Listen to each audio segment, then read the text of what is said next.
Well, here we are at the Chang International Circuit in Thailand for the opening round of the 2023 Fanatec GT World Challenge Asia. We picked up the numbers last year after 2 years away, and this year we're building on them big time. 25 cars coming out to play here for the opening 2 races, 1 race today and 1 tomorrow.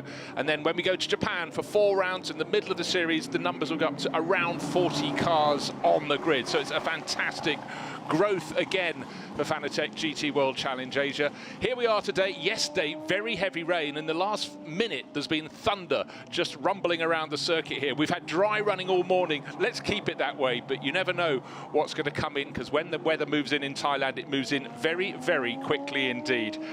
Still, all set, all ready to go, and I think we need to look ahead to what lies before us in the rest of 2023, and the best man to bring you that is Tom Hornsby. Welcome everyone to Thailand, where Fanatec GT World Challenge Asia, powered by AWS, roars back into life this weekend. 25 supercars featuring some of the world's best GT drivers are here for 2 60-minute races around Chang International Circuit. These are your essentials ahead of round 1. First up, Chang International Circuit, somewhere we haven't visited since 2019. It's also the first time in championship history that a venue other than Sepang has staged Fanatec GT Asia's opening round. Chang is often referred to as Buriram, the city in which it's based, and is a regular on the MotoGP schedule. It's also hosted Super GT and FIA World Touring Car Championships in the past. Next, entries. The 25-strong list is a far cry from the 8 entries we had in the opening round last year, as Asia emerged from the global pandemic. And we'll have at least 40 next month at Fuji. We stage the opening round of Fanatec Japan Cup. The full-season cars racing this weekend are stacked with international talent, as well as the region's best pro and AM drivers. Mercedes-AMG's Maximilian Goetz, Fabian Schiller and Lucas Stoltz are split between Craft Bamboo and 888 JMR. Jens Klingman and Jesse Krohn each drive one of FIS Team AAI's 2 BMWs, and Dennis Olsen is on duty for R&B Racing and Porsche. But that's not all. Alvaro Parent joins Hub Auto Racing. 888 JMR's other Mercedes-AMG features supercars ace Brock Feeney. Alex Imperatori is with Absolute Racing, and Alessio Picarillo drives the AAS Motorsport Porsche. And how about Dennis Lind? The Dane's making his first Asia appearance since winning the 2018 title after linking up with Climax Racing. There's more to Chang's entry than international stars, though. Reigning champions Takeshi Kimura and Kei Cozzolino join us from Fuji, which gives the likes of last year's runner-up and Pro-Am champion Prince Jeffrey Ibrahim a handy head start. His brother, Prince Abu Bakr Ibrahim, also returns on the other side of 888 JMR's garage, while Craft Bamboo Am's Jeffrey Lee and Anthony Liu are both Fanatec GT Asia race winners. The same goes for AAS Motorsports' home favourite Vuthakorn Infrapuvasak, who was 2nd overall and Pro-Am champion the last time he contested the series in 2019. Andrew Haryanto is a former Pro-Am runner-up. Hub Auto's Brian Lee and Hideto Yasuoka graduated GT3 as GT4 champions. Former Porsche Carrera Cup Japan title winners Kiyosho Uchiyama and Tsubasa Kondo team up with series debutants NK Racing. And Audi Sport Asia Junior James Yu was a Sepang 12 Hours winner earlier this year. Finally, a large number of returning Chinese teams and drivers means we have a new classification this year. The Fanatec China Cup is broadly similar to its Japanese equivalent, albeit with 2 Chinese drivers per crew and 6 scoring events instead of 4. Look out for these logos on the side of R&B, Phantom Pro, Climax and Audi Sport Asia Absolute throughout 2023. A fantastic season in prospect then, and it's all live on SRO's GT World YouTube channel, starting this Saturday with qualifying and race 1, before the second race takes place on Sunday.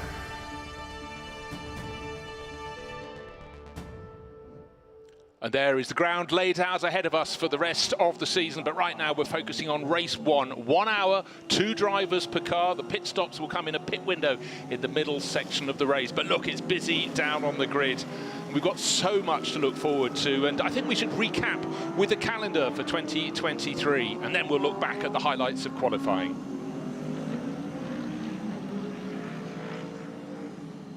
So kicking off here in Thailand, then Fuji International Speedway, Suzuka International Circuit, both homes of the Japanese Grand Prix. Motegi adds a bit of variety, and then Okayama International Circuit, think back to the mid-90s, that hosted 2 rounds of the Formula 1 World Championship when it was known as the TI Circuit.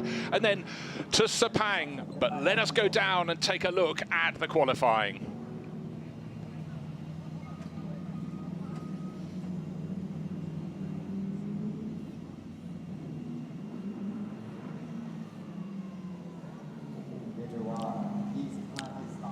24 GT3 cars went out to play, but with only 15 minutes for the session, they had to do the outlap, get some heat in the tyres, and then go to set times. And the times were coming in thick and fast, but almost as fast as they were being set. 13 of the drivers got pinged for track limits, but one that was really getting a move on very early on was Bao Jinlong for Absolute Racing in the 992 Porsche, looking neat and tidy, and like all the drivers going, good grief, there is grip today, because certainly yesterday it was very wet indeed, with the track actually flooded at a couple of positions. But in the end, that was good for third overall. 9-11 entry for Vutigon Inthrafuvasak, the home racer on home ground, the AAS Motorsport Porsche. Very neat, very tidy, and he would work his way through to what was third position, but the car that was second fastest, the 29 Phantom Pro Racing Audi, got put back. One of the drivers getting a late track limits infringement, so thus it was second place for Inthrafuvasak. But Prince Abu Bakr Ibrahim, he really got it together for 888 JMR, and as the times were changing by the second at the end of qualifying, he came good right at the end. The best time to do the fastest lap, and that's precisely what the Prince from Johor, one of the two racing brothers, managed to achieve. And let's hear from him. But luckily today is dry. I tried my best out there. I don't know what position I was, but yeah, happy to finish P1. In GT4, it was just the one car, and it was going beautifully for Toyota Gazoo Racing Indonesia, the Supra looking very, very tidy indeed. And the driver who did the job in the first session, neat and tidy, up from Indonesia. And certainly the 39 entry went beautifully in the hands of Haridamo Manopo. So it was a busy old pit lane, lots to think about, but the stage was set for the first of the two races. All right, just straight to it. You are starting from this position for the first time. What and how are you feeling right now? Well, feeling quite excited, but I'm trying to stay calm and having a clean race. It's about to rain. Does that make a difference in strategy? Nah, it is what it is. You know, deal with it. Thank you very much. All the best luck.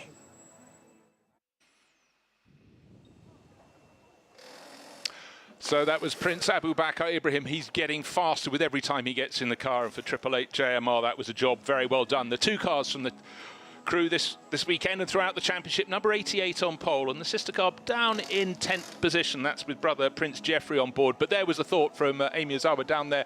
We heard the roll of thunder about 5 minutes ago, and I think we probably ought to have a look at the weather, because yesterday was very wet, and today those clouds are moving through quickly. But if you've got any rain clouds, could they just move past the circuit? But for all the drivers down on the grid, there's nothing they can do about it. If the rain comes, then we will have the mad scramble for the pits, because when the rain falls here, it comes down with a vengeance. But right now, they're sitting on the grid, no drops of rain as yet on their windscreens, but the track is dry. Let's see if we can get the whole way through the 1 hour of racing with it staying that way. But certainly for all the drivers down there, they're having a long think about it.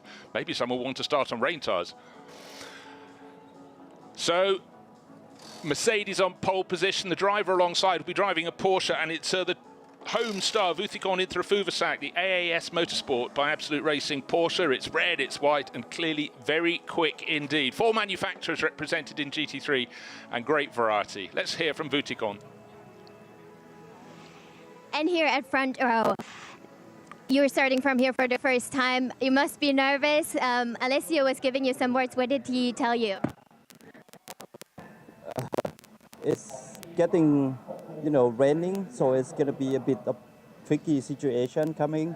So I don't know. We try to get good start and try to run away from the incident, and try to head down and go for it. You had quite a lot of rain already this week, but how much of a worry this rain would be for you? Well, for me, the tricky situation is we have the slick on it. If it's more rain, then it's going to be too tricky. So, we have to see what the steward will say. If they announce wet race, so maybe we have to change tires, to start it. You don't know yet whether you come in right now or you just stay? Not yet. All the best luck to you. Thank you, Amy, and all the teams down there have tyre trolleys, and they do have wet weather tyres down there. They're looking, watching, waiting, but for both the drivers on the front row, they're counting their blessings. They will be starting from the front row because things could get difficult down into that hairpin turn 3 for the first time. But looking back across the infield lake, it's a very dark scene indeed. But as you can see, looking towards turn 9 and 10, there's a little more blue sky. Nearly 34 degrees, that's hot. 40 degrees track temperature. It was warmer this morning, so the cloud cover has cooled that down a bit. But humidity at 54%, but that is rising fast all the time. That said, the humidity before qualifying was up at 66%. So it's swinging around, but for all the drivers down there, they just want one form of weather. What that will be, I cannot tell you. They can't tell you either, but those tyres are coming back off and the grid is clearing. I love this moment when you can really get to see all the cars as they're in their full beauty without so many pit crews around them. Some local teams here as well, good to have them. But let's go down to the car in third position with Amy. That's Jinlong Bao. Bao, we find us here on second row, and it just started raining. Does the strategy change for you? What is the plan? My plan is keep the dry tire, and then we see. You have slick tires on. Are you gonna wait out, or are you gonna come in? I just keep it. Okay, you keep it. Okay, all the best luck. A message across the top of the screen, the race is declared wet. You look at the track, it's not wet yet, but it will be coming. It's a question quite often here in the tropics. You will see the rain clouds move around the circuit. Maybe we'll be lucky, maybe not. Right, take a look at the circuit. A little kink at turn 2, but turn 3, such a critical hairpin. Broad, loads of overtaking. 4, 5 and 6. That's 3 left-handers, and then the trickiest part of the circuit from 8, 9, 10. If you get those wrongs, you can really make a mess of your lap. But this isn't qualifying. This is the race. It's about where you are relative to your rivals, and it can get very busy. But that run down through the kink at turn 2 into the hairpin at turn 3, I think we're going to see a lot of action. If there's a little slick of rain on the surface, that is going to make it all the harder. So who dares to break the latest down to turn 3, because certainly it's the biggest opportunity on the lap, and the first lap more than any other lap in this race. However, get it slightly wrong, run out of position, lose a few places in the order, it's going to be very hard to pull them back. Yes, you could have an inspired pit stop and make it at the perfect time, but right now, a lot to fill the minds of the drivers as they're down on the grid. The 1GT4 car is right at the rear of the grid on the right-hand side of the screen. And looking through the windscreen of the Toyota Supra GT4, the Indonesian racer Harry Dharma Manopo can see that the drops of rain on his screen, and they're increasing. It's not heavy yet, but we know here in Thailand it can go from not wet to fully wet in the blink of an eye. Even the long shot looking back at the grid from high above turn 1, you can see the moisture in the air. I think it's properly raining now. Well. Yesterday it did more than properly rain. You could have gone around half of the circuit in a canoe. But today they're going to see how far they can get before the track gets properly wet. At the moment it's dry or thereabouts, but the drivers all looking up at the official at the start who's going to hold up the board to tell them when to start their formation lap. The teams in the pitch, you can see the flags on their trolleys really starting to blow around. The wind's coming in, the rain is coming in. Oh, what a dilemma. Thunder above the circuit. This is looking through the windscreen of the number 15 BMW from fifth Team AAI. You can hear the rain on the roof of the car. It's that heavy down there. So Kevin Chen has a lot to think about from the middle of the grid. Oh, the tentative first wipe of the windscreen wiper. Do you want to do that? That then smears the first part of the rain that's on the screen. Do you try and brave it out? So we've got 25 drivers down there thinking, oh, I thought I had at least half an hour of straight racing. Now it's going to be very, very tricky if this track gets wet, and it will be very soon indeed.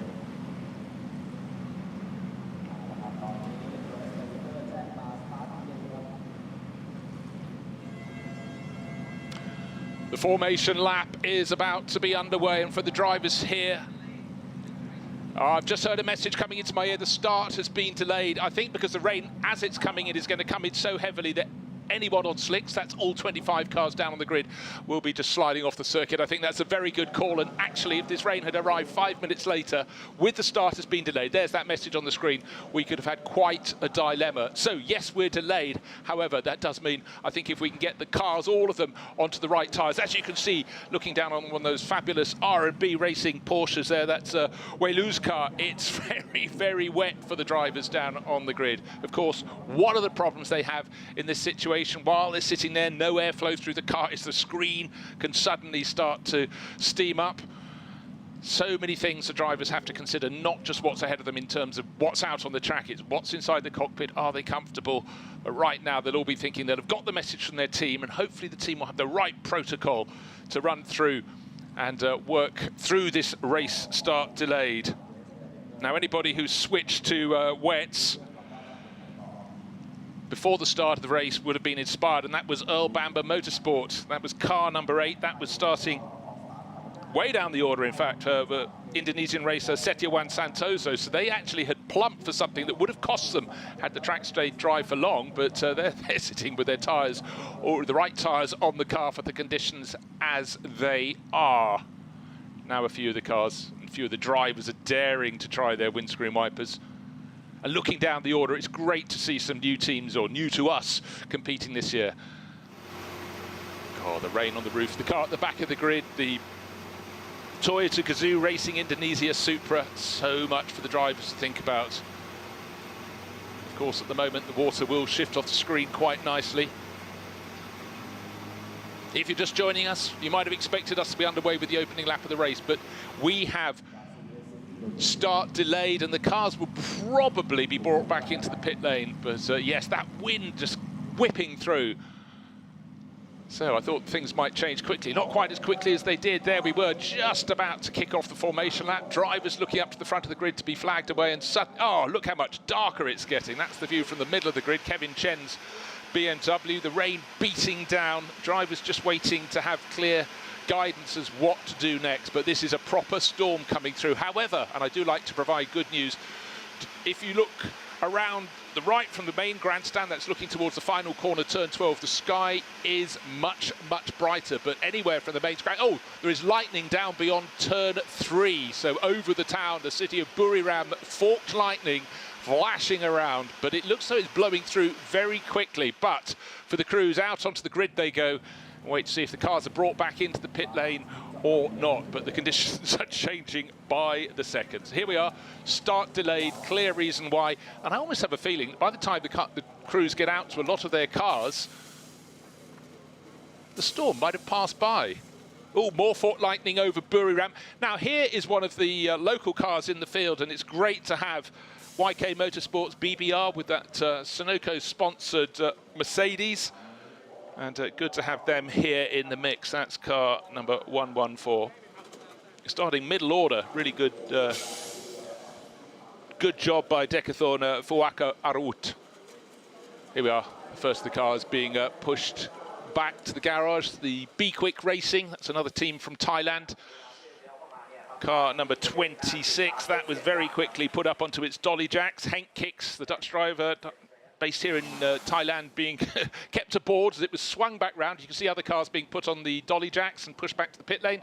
Phantom Pro Racing have brought 2 aquamarine liveried Audi R8 LMSs. Another Chinese team will be competing in the China Cup. And you can see it looks like mayhem, but it's not. It's organised mayhem in the terms the gap in the pit wall will be open. The cars will be taken back into the garage. So hold station at the moment, but every car will be starting this race on rain tyres. The pit wall, the gap in the pit wall now properly open. The crews pushing the cars back through. And of course for the crews it's not so nice. They'll get all their fire suits wet. They'll be very steamy in the humidity here as they wait for the inevitable, the mandatory pit stop in the middle of this race. The race 1 hour long, obviously only 1 hour from when it starts. We just fell short of the start before it was start delayed as the official message. Car number 2, we've just had a look at the Phantom Pro Racing Audis, another brand new team to us, Climax Racing, also down from China, 2 Mercedes AMGs. At one point they were bringing a Porsche and Mercedes, but look out around the circuit, the course vehicle working its way around the lap. That's the view through the kink at turn 2, going up to the hairpin. It was just beyond the hairpin that we had the fork lightning, and I tell you what, the visibility has suddenly got so much worse. The rain is coming down so heavily, I can only just, from my lofty commentary position, spot the orange flashing lights on the roof of the Lexus safety car going around the hairpin. That is heavy, heavy rain. Down on the grid, the track, as you can see, is awash as the last of the cars. That's the GT4 Toyota Supra. It's sort of heading one way and then the other, but possibly the wind catching it when it's up on the dolly jacks. But much better for all the crews to get the cars under cover, make the change onto wet weather tyres, and then proceed from there. And having said it was getting brighter on one side of the track, it most certainly is, but the rain that's blowing around the first third of the circuit is very, very heavy indeed here at the Chang International Circuit. So there we were on the cusp of getting going, but thank goodness the rain came through just before we got underway, because I fancy had we been at full racing speed with this much rain coming down this quickly, we might have had some cars going off. But while it's all getting the cars back in the tracks, let's go down to the pits and hear from the man who makes this all happen, Benjamin Franasovici.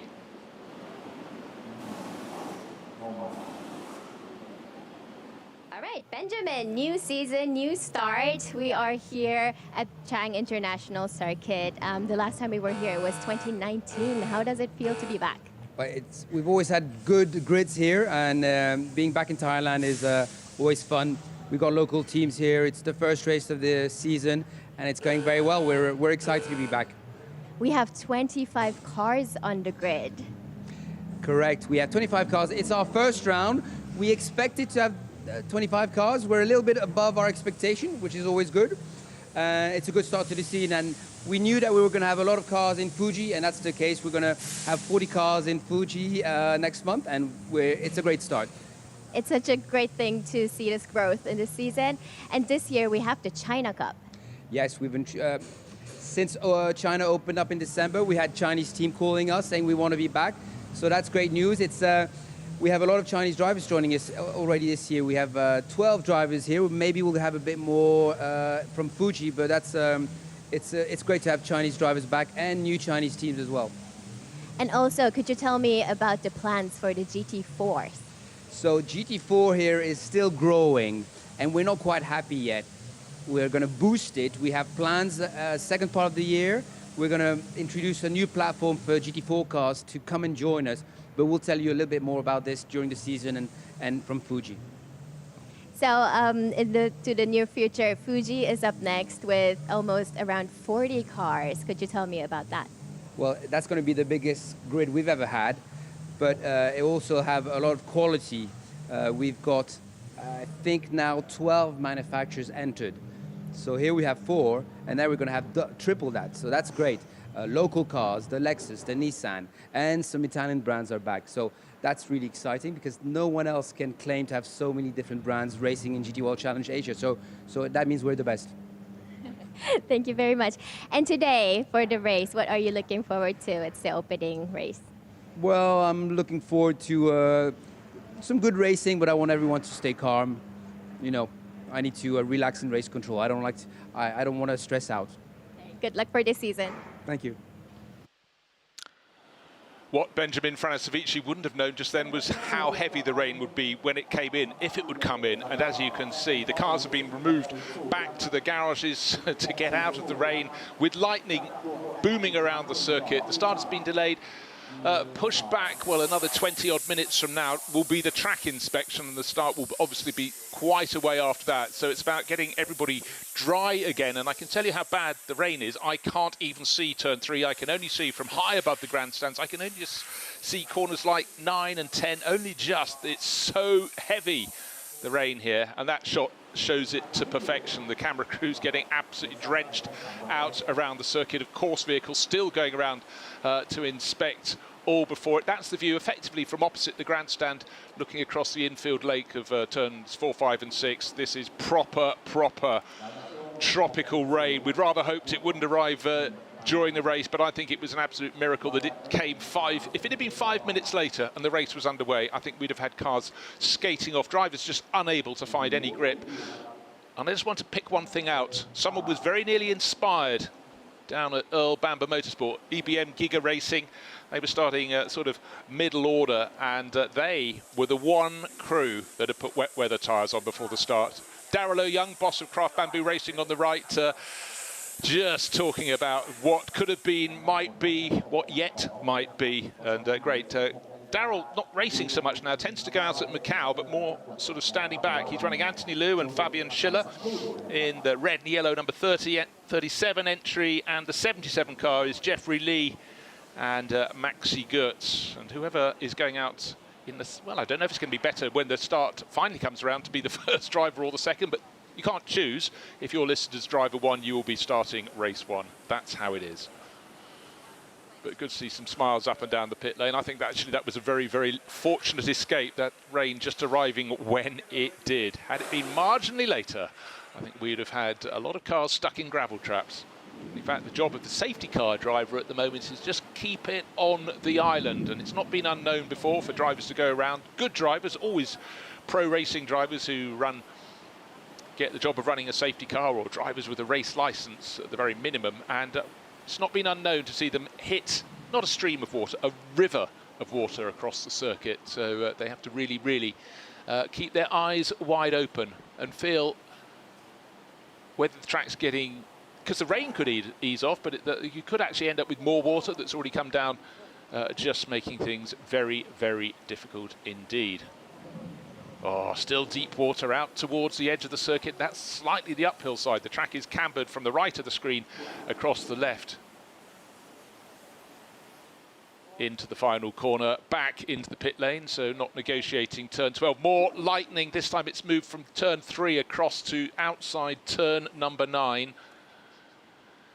So just to reiterate, track inspection at 1600. We were due to go racing at 15:30, and then this arrived. But for all the crews, it's about making sure the inside of their cars are dry so they don't steam up while they're sitting in the garage, because obviously the humidity very high indeed. We were talking of Craft Bamboo Racing. This is Jeffrey Lee's car number 77. And that was starting quite a long way down the grid, and that had a couple of its best laps removed. That's why that is very much out of position. And that was definitely going to be one of the cars working its way forward. Jeffrey Lee, already a winner in this championship in years gone by, a race winner. There is lighter sky, said the optimist. That's the view out over turn number 11, which is in the middle of your shot now, with the infield turn 4, 5, 6 combination in the foreground. But from looking high above, and it is a very high grandstand, that camera shot shows you most of the circuit. Top left corner should be turn 3. It is there, trust me, but it's very hard to pick out in the murk and the heavy, heavy rain. So I think the teams can safely put their dry weather tyres away for this race. It may blow through, but certainly when we get the track considered safe enough to go racing, not one single car will be going out on slick tyres in the first half of the race. If things dry, and it will dry quickly here, maybe the driver that does the second half hour of the race could go out on slicks. But right now we look as though we're set for the day with this heavy rain. Let's go down and hear from one of the drivers who was due to take the start, again, down at Craft Bamboo, Jeffrey Lee. Okay, I have a quick interview with Jeffrey Lee. Unfortunately, the weather turned out to be like this. Why I'm interviewing you is because you were quite quick during free practice in the rain. Oh my God, the thunder. Anyways, once the race restarts, what's your strategy? You starting from P5? I know. Yeah, we started actually quite from the back, because I didn't do a good job in the qualify. But I think the rain will, of course, the goal, even in the drive for me, is just to bring the car safely in one piece and try to make up as many positions as possible and hand it to Maxi, and hopefully he can get a good result. And with the rain now, I think it's add more variables to the race. So yeah, actually it's maybe a favor to us. We never know. But it's not just rain, it's heavy rain. Does that change the strategy a little bit? Yeah, well, this is because I've been racing for long, so this comes to experience. So you have to change your mindset now. You know, it comes from the drive qualifying, you're pushing hard, but now rain in the race, it's so different game. So you have to adjust first you have to adjust yourself, then you have to adapt the track, adapt the weather, and then that's all part of racing. I think, the mentally is very stable in your team, I guess, because, you have been racing with Maximilian Goods back in 2019 in Korea as well. How is the package coming into this Buriram race? Of course, I'm very glad that Maxi can join us in this year again. He's a very good driver. He won DTM, and he knows the car inside out. So, yeah, he's like an expert in AMG, and he's a winner. So, I think we have a good package. So the race hasn't started yet, but looking further throughout the season. Yeah, and I'm really glad I'm back to racing, and especially this season. Now it's 4 rounds, 4 weekends in Japan, which is a lot of tracks are my favorite tracks. And also I like the culture and the food, and also even around the track, it's onsen area. So yeah, I'm looking really forward to this the year that I come back for the full season, and especially in Japan. So last but not least, I hope you can get back to track soon. What are you looking forward to today? Wow. To be honest, today I don't. The hope is not so high, but then as long as we try to get some points or even finish in top 10, then we push tomorrow. I wish you all the best luck. Okay, thank you. Jeffrey Lee, 77 Craft Bamboo Racing Mercedes, being very philosophical. It's not a case of wet or dry tyres when the race goes ahead. It might be kayak or canoe. Those might be the choice. Joking aside, though, as you can see, the circuit is very hard to pick out. It is now raining uniformly heavily right across the track. The Thai flag blowing just above the podium there. It's fluky wind, though, so that's good news. It's actually maybe less windy than it was just as that storm whipped in when those cars were forming up down. Well, not forming up, they were about to set off on their formation lap, about to leave the grid. But looking back from turn 3, you can't even see turn 1. Yes, it's the longest straight in the circuit, this 4.5-kilometre circuit, but that is heavy, heavy rain. It's not going to move anytime soon. Normally, from the high grandstand, you can actually see the city of Buriram in the background. Not a hope at the moment. You can see the trees around the edge of the circuit. That is your lot. And really, in circumstances like this, it's all about the drivers, the teams, keeping everything as dry or as unwet, if you will, as they possibly can. Already, turn 1, rivers of water starting to run. Let's not exaggerate. Streams starting to run across the track there from the outer side of the corner. That's the corner near us, down to the infield, the apex of turn 1, the water flowing across. And of course, when you get a very, very wet track, drivers actually tend to drive off the racing line and drive the higher line, because obviously you shouldn't have quite as much water sitting there. That's the lake in the infield of the circuit.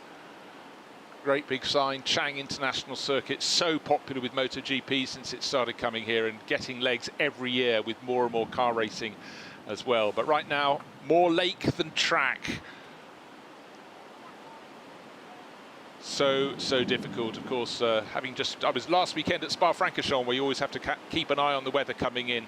2 weekends running, in fact 3 weekends running at that great Belgian circuit. There has been heavy, heavy rain, and we're knocking that into a cocked hat here. Look at this. This is full tropical rain, and you certainly come the race would not want to be going on the curbing even when it dries out, because that's where the water hangs. And if you go onto the inside of the corner, hit the grass, that's not going to be normal grass. That is going to be mud that is very, very, not just slippery, you will sink into it here because the ground was already saturated yesterday.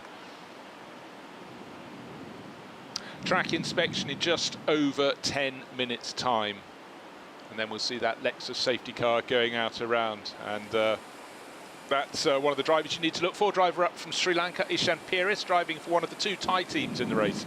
Be Quick Racing, looked after by Absolute. Henk Kicks will be starting the race. That's maybe why Ishan was looking so happy. He doesn't have to take that responsibility, but when we do get underway, he too will get underway around the middle point of this race. 1 hour race, it's divided down the middle, and there is a pit window, and in that time is when you have to change from driver 1 to driver number 2. But if the conditions continue to change and change fast here, we could have pit stops outside that time simply to get on the tyres that suit the conditions. But right now, the only tyre that suits the conditions here at the Chang International Circuit is the tyre with the deepest tread pattern, the tyre that can shift the most water from underneath these cars. Full sets of Pirelli wets already before the start of the race were on the team's tyre trolleys. They took them out onto the grids, didn't get a chance to change over to them, didn't think they would actually need it. They thought maybe later in the race, but in came the rain. And quite certainly they're going to be needed when we do get underway, more of which later. I'll keep an eye out on any messages coming in, because they will come in, but nothing I expect until after the track inspection that comes up in just under 10 minutes time. I do fancy that the weather conditions are improving, but let's hear from a driver we just saw smiling down in the pit lane. His name is Ishan Pires. All right, I'm here in the box with car number 26, Be Quick Racing. Ishan, welcome to GT World Challenge Asia. It's the very first Sri Lankan driver we have.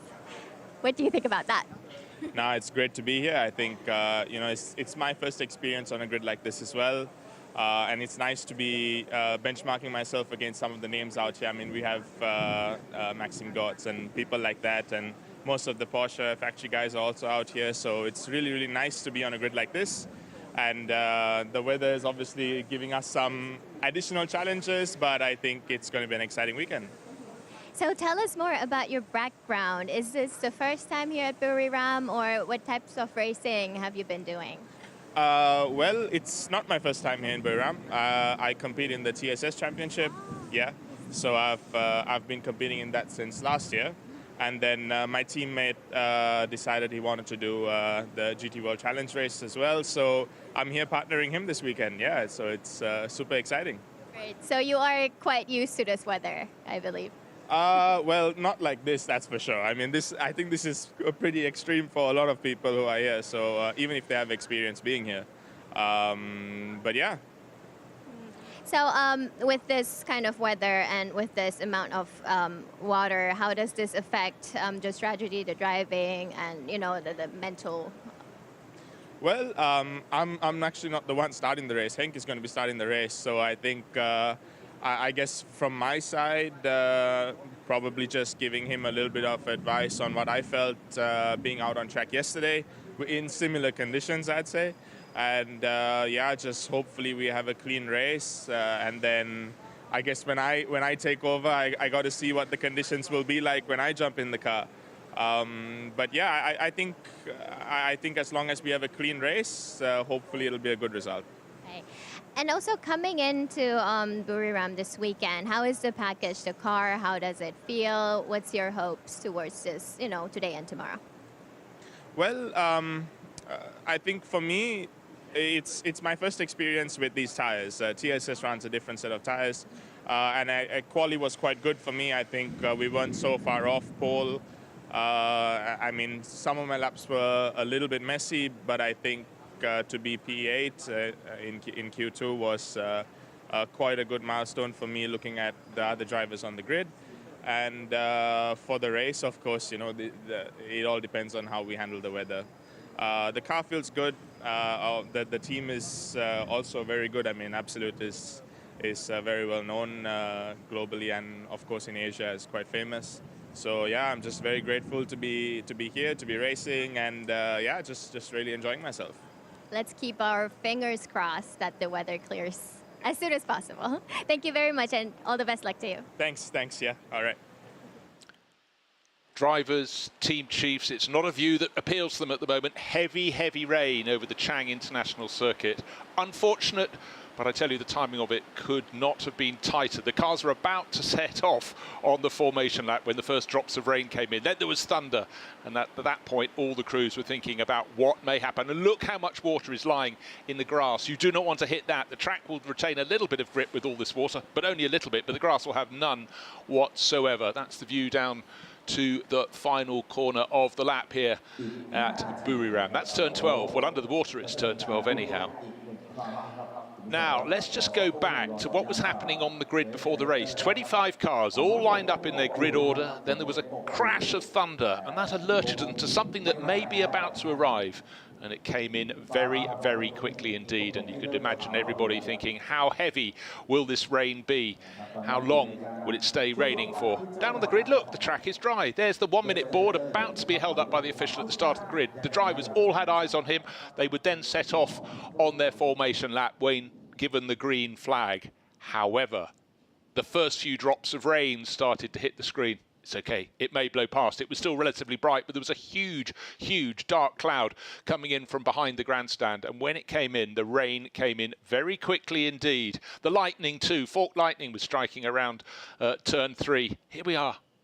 At this point though, just a few drops of rain on the screen. Was it going to be okay? There's the 1 minute board. All's fine, we're about to go racing. And thank goodness, having seen how heavy the rain has been since then, it was a good thing it came in when it did.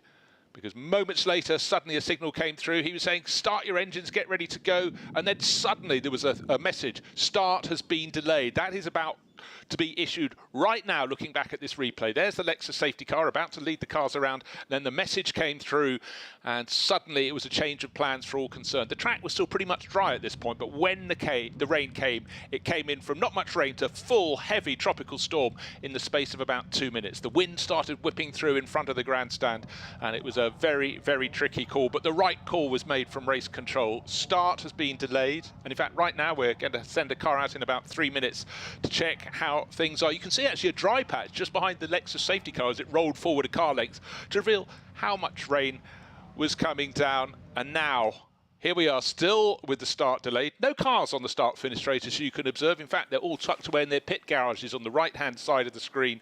I don't think we're going to be going racing anytime soon, but it's not my decision. It's the race officials who will be going out in 3 minutes' time to see how much better or worse the track conditions are. But looking at the view out at turn 3, at the, that was actually turn 4, it's very, very wet. There is still fork lightning flashing around in the sky above the circuit, just not far above that mighty grandstand in the background. Hugely tall grandstand, provides a brilliant view for the spectators over probably, if they're in the high seats, probably 60% of the circuit. But right now they could, if they chose, see down to turn 3. In the space of the last minute, the visibility has improved enormously. There, top left of your screen, you can see turn 3 and the banners in the background. Then you can see the infield section. Maybe we're getting away in terms of this particular storm. Will he be the last one of the day? I cannot tell you, but these long shots showing just how wet the circumstances are for all the drivers as they look ahead from their pit garages. Of course, as with a lot of circuits, you will have your meteorologist with the team. But what a difficult start this is going to be, because we've got not all just the experienced teams, but teams new to the championship. And one of the new teams down from China this year is Climax Racing. And I think it's probably time we got to pick their thoughts about this rain. So now I'm in the box of car number 3, Climax Racing, with Yuki. So you said you are here for the first time at Chang International Circuit. How is it so far? I know the rain, but it's kind of clearing up soon, but how is it so far this weekend? The practice was good. Yesterday was like this as well. The rain, it has heavy rain yesterday, just before starting at the free practice. And today, I think, right before the race it started heavy rain. So yeah, the weather is not really stable here. But hopefully we're gonna get back to the race soon, I think. The weather is getting better, yeah. How does it affect your driving? You know, you have been in free practice with a little bit of rain and then super dry qualifying, and now this. It's difficult for us to find the right way to drive, because it's dry and rain switch very quickly, so it's hard to find the balance of the car, I think. Yeah, but everyone's the same. I mean, yeah. You hear the thunder. It's quite intense. So let's hope that it passes quite quickly. Let's focus on the China Cup from this year on. This season we have China Cup, and you are eligible for that. What are you looking forward to in it?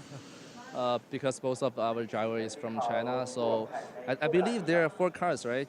Chinese Cup. So China Cup, I mean. Hopefully we can get on the stage at least, yeah.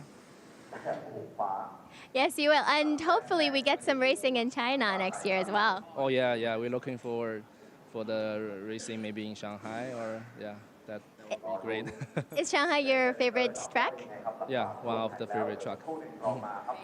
So tell us about yourself, your your experience in GT car racing. Oh, actually, this year is my first year coming out of China for racing. I started racing 2 years ago, I think, end of 2020. So I attend to some races in China, and then the result was okay. And then this time our team and also my teammate, we want to come abroad to Asia, attend to race outside of China. So it's exciting for us. Yeah. Well, congratulations, and I wish you all the best luck here this weekend. Okay, thank you. Thank you very much. Good to hear the words of wisdom from Hu Yuki there. And one positive point is the fact that they did have and we had that alluded to, we did have conditions like this in first practice yesterday. I would be more concerned if it had been uniformly dry through practice and then this morning through qualifying, and they had to go out on to experience where the water lies after a heavy downpour. At least they experienced that yesterday. At the time they might have been cursing it, but actually I think it's been a very, very fortunate not coincidence, happenstance if you will. But looking at the safety car doing the inspection lap, you can still see it's kicking up a lot of spray. You can still see there are points on the circuit that are a little more slippery looking than the others, and that has to be assessed by race control. How soon will this track start to dry out? I think the last of the rain is just about passing through. Of course, still windscreen wipers going on the Lexus, but then again, maybe it's just simply that it's no longer heavy rain. It's just what we'd call around the world normal rain, but much, much brighter, and certainly all points on the circuit now can be seen from the top of the main grandstand. Just kicking out the puddles on the curbing there, painted curbing, water.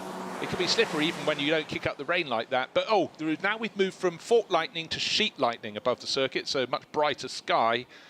But I think quite a few laps of inspection will be conducted, because there's no point going out and inspecting and deciding it's roughly okay when it clearly is going to be very, very tricky. So it's going to be on a knife edge whenever this race starts, because they will certainly have a track, even if the rain has passed, that will take some while to dry.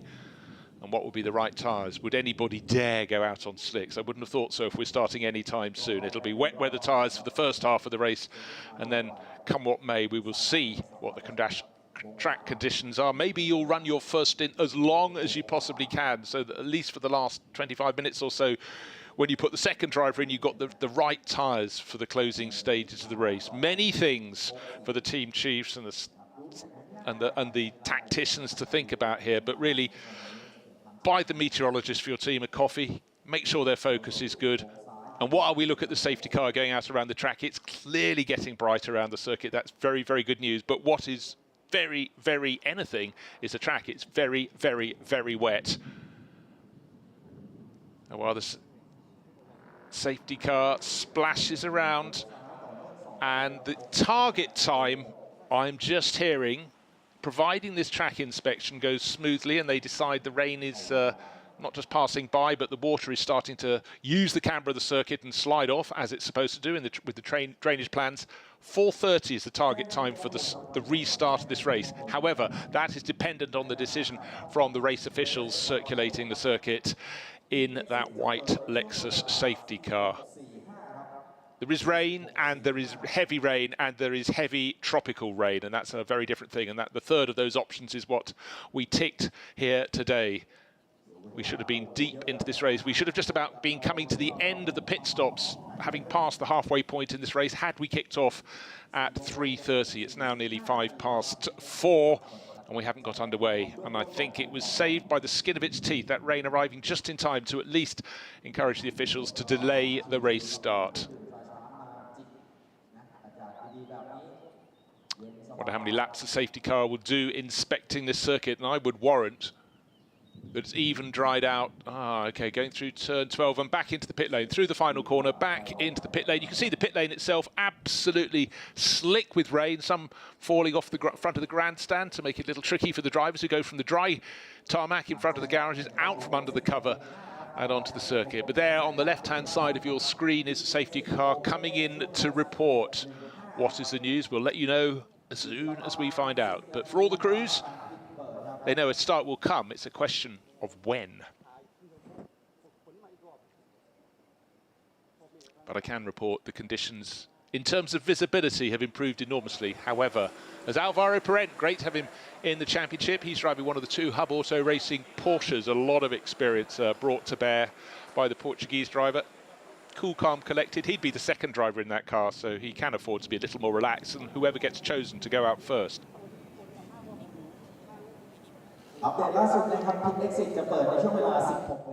Looks as though the safety car is going out for a further inspection, or is it just going to park at pit exit? Actually, with the medical car following, maybe that's exactly where they're going to go and park up. But pleasure rides around the outside of the circuit? I don't think so. Just moving people around the infield roads, probably to get them back to dry them out.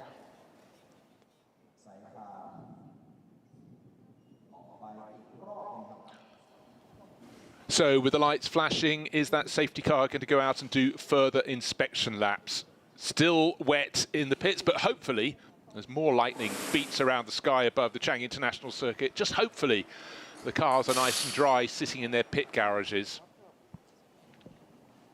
And again, one of the cars that carries our onboard cameras is Kevin Chen's number 15 BMW, but this is the view through the windscreen of that car. It's not steamed up, that's good news, but no driver on board. And that's because we're still waiting for clarification about when the delayed race start will take place.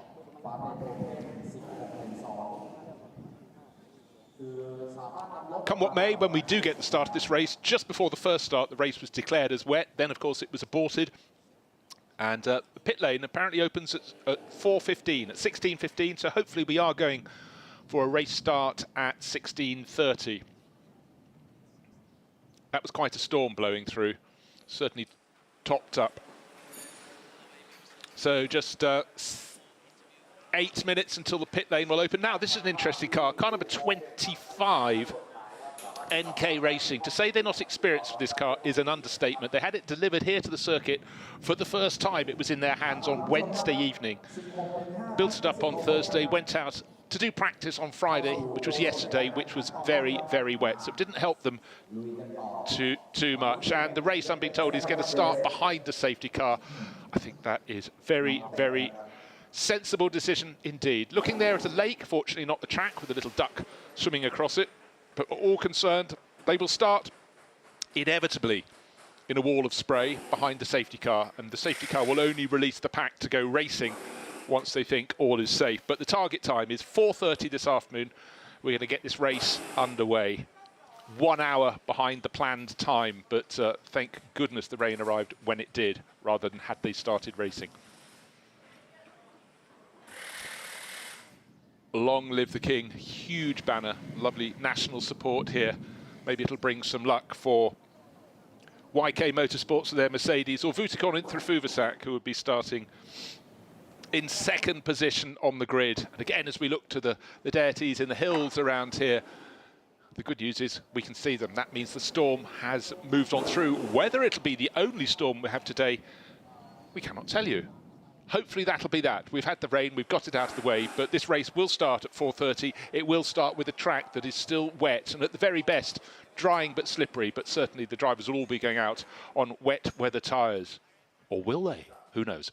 EBM Giga Racing were all lined up to start the race on wet tyres. Everybody else had their cars on slicks. So one team out of 25 thought that storm is coming in soon. They didn't get a chance to steal the day because everyone else would have had to pit immediately. However, we'll see what Earl Bamber's team can put together. But I think every bit of black round stuff, the tyres on these cars, the Pirelli wet weather tyres will be on board. And for AMAC Motorsports, such supporters, AM champions in the series before several times. Andrew McPherson up from Australia to take the race start. What conditions will greet him? Well, only time will tell. Visibility over the ever-growing city of Buriram starting to improve. That's the high view from the grandstand above the start-finish straight. And those white buildings you could just see in the background, turns 8 and 9. Accommodation on the outside of the circuit. But for the drivers now, like Kevin Chen getting aboard the GH Team AAI BMW M4 GT3, it's a serious day at the office. What they will find on their outlet, their run round to the grid, will be eye-opening for them. They'll have all been looking at the monitors in the garage to check where the puddles are lying. They'd have been looking when that safety car was out around the circuit, just tackling the circuit when it was at its very wettest. Hopefully those reports have, well, obviously the reports have said it's drying a little bit, maybe we can go racing. We'll start behind the safety car. Oh, just as I say that, more fork lightning over the city of Buriram in the background of the circuit. The safety car is checking everything out, but that will be leading the field away unless another storm comes through through here in about 20 minutes' time. That will lead the 25-car field around however many laps they deem is sensible before they will turn the lights off with half a lap to go when they're coming in. Then they'll peel off on the outside of turn 12 into the pit entry road, and then the race will already be underway, but the real racing will begin. But we can't tell you exactly when that will be. Still so much spray, so much water coming off behind the safety car. But the good news from my point of view, everything looks brighter. The rain is shifting through. Hopefully we'll get underway and then get the cars released by the safety car when and only when they think it's safe. And hopefully that's not too many laps into the race. For all the crews in the pit lane, they can't put their cars out onto the track. Pit lane opens, well, in just over a minute's time at 16:12.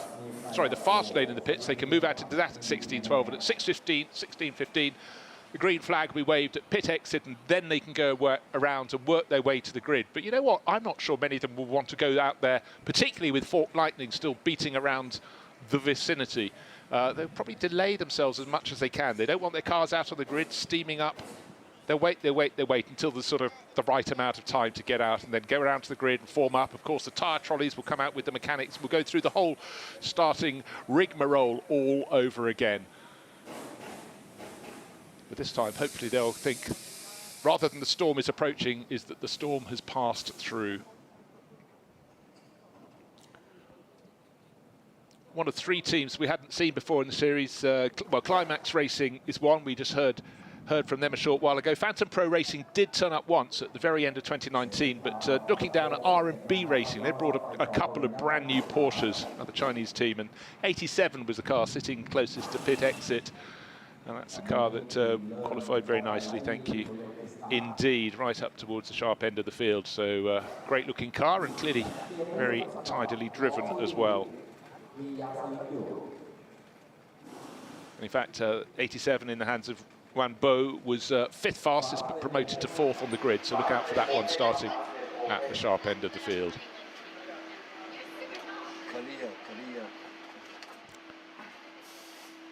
Now we're looking down at a BMW in the pits. Let's go down to the driver who'll be starting second, Jens Klingmann.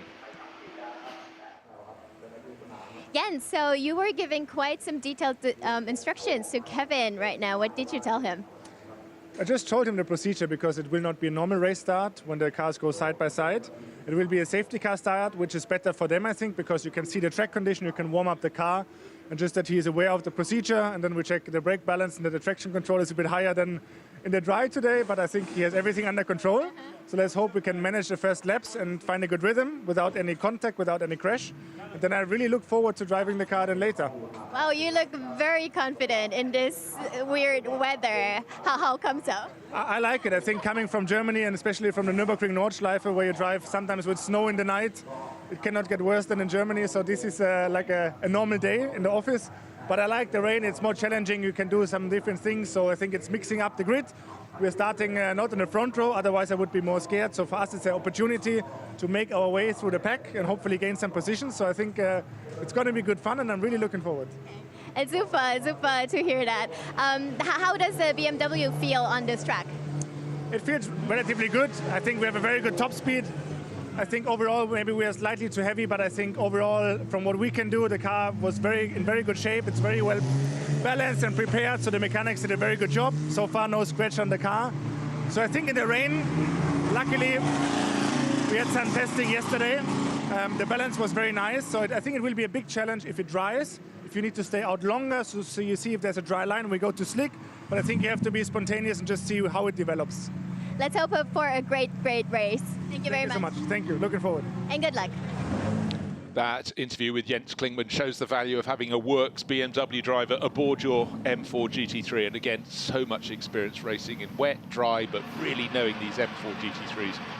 Jens, a very, very balanced driver who really imparts excellent knowledge. So certainly that will be lapped up by Kevin Chen, but Kevin will be the one doing the start of the race. But here we have the cars lined up in, not in grid order, because certainly the AMAC Motorsport Porsche running number 51 there, third in the line, will not be starting third on the grid. But with lightning still flashing around the vicinity of the circuit, with puddles sitting still at pit exit and all points around the track. The cars going out, the drivers getting to gauge, hopefully without too much spray, what the circumstances are. They'll be changing all the time. The safety car is sitting on the grid, lights flashing on its roof. That will lead them around when they start racing. So just to reiterate, safety car start for the delayed start. It's an hour's delay from when we were supposed to get underway. We should have kicked off at 3:30. We will kick off at 4:30. But for the drivers going down to turn 3, there isn't a dry line. There will be one at some point. We just don't know how soon. But don't forget, when you're racing, you're not all going to be on the racing line.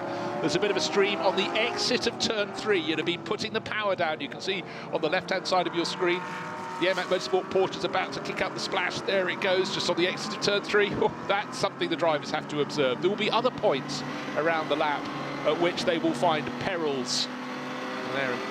Their role is to steer clear of those. The lightning's coming down far more and more now. Really intense lightning over Buriram in the background. Drivers will be looking for that, trying to just focus on where the streams are across the circuit. Again, very wet, riding on board with Kevin Chen in the number 15 GH Team AAI BMW. Windscreen wipers moving around. Gosh, the spray for the cars in front of him.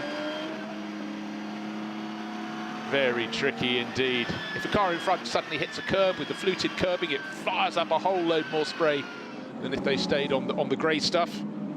Safety car driver checking the situation. He's waiting down at the front of the grid. The mechanics, the team crews for these 25 cars, still waiting to get the 2023 Fanatec GT World Challenge Asia underway. Hard to tell with these shots around the circuit. Is it still raining a little bit, or is that just spray kicked up in the air by these cars? Oh, twitching. That was number 3, Climax Racing Mercedes of Huyuki.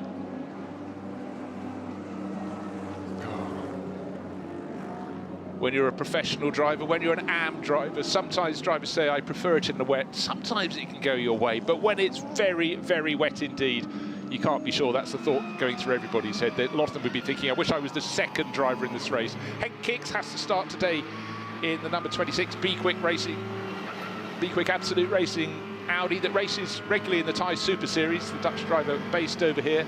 He has to take the start. He's the nominated driver. He's the one who set the qualifying time. Teammate Nishan Piris, we heard from him a short while ago for Sri Lanka. He set the time in Q2, which means that's his grid position, and he'll be the starting driver tomorrow, Sunday, for the second of the 2 races. Now, this often is something that happens. Why do one formation, not formation lap round to the grid, when you could do 2 to get to learn the circumstances a little bit better, to see if they've changed in the previous 3 minutes? That's what Andrew McPherson is doing in the AMAC Motorsport Porsche. But our pole starter, Prince Abu Bakr Ibrahim, is there on pole position. That's the side away from the pit wall, focusing on what lies ahead. And the good thing from his point of view with this safety car restart is he'll be the first car in the line, and everybody to some degree, and an increasing degree, down to 25th position, that'll be the team Toyota Gazoo Racing Indonesia Supra, will get an increased amount of spray. And then, of course, the safety car at the front of the queue, we don't know how many laps it will do at the head of this field, but the first driver who will have clear track ahead of him and no spray in front of him will be Prince Abu Bakr Ibrahim. So his first pole position is worth a great deal more than it would if it was a dry circuit. 1 hour of racing will get underway at 16:30. That's in just over 10 minutes time. Hopefully we'll run through that 60 minutes of racing, run the pit stops, and all will be cool, calm, collected. We'll get to the end of the race. The drivers will have the right tyres on their car for the conditions as they are. But a lot of the crews, including Craft Bamboo Racing, their number 37 Mercedes AMG, staying in the pits as long as possible.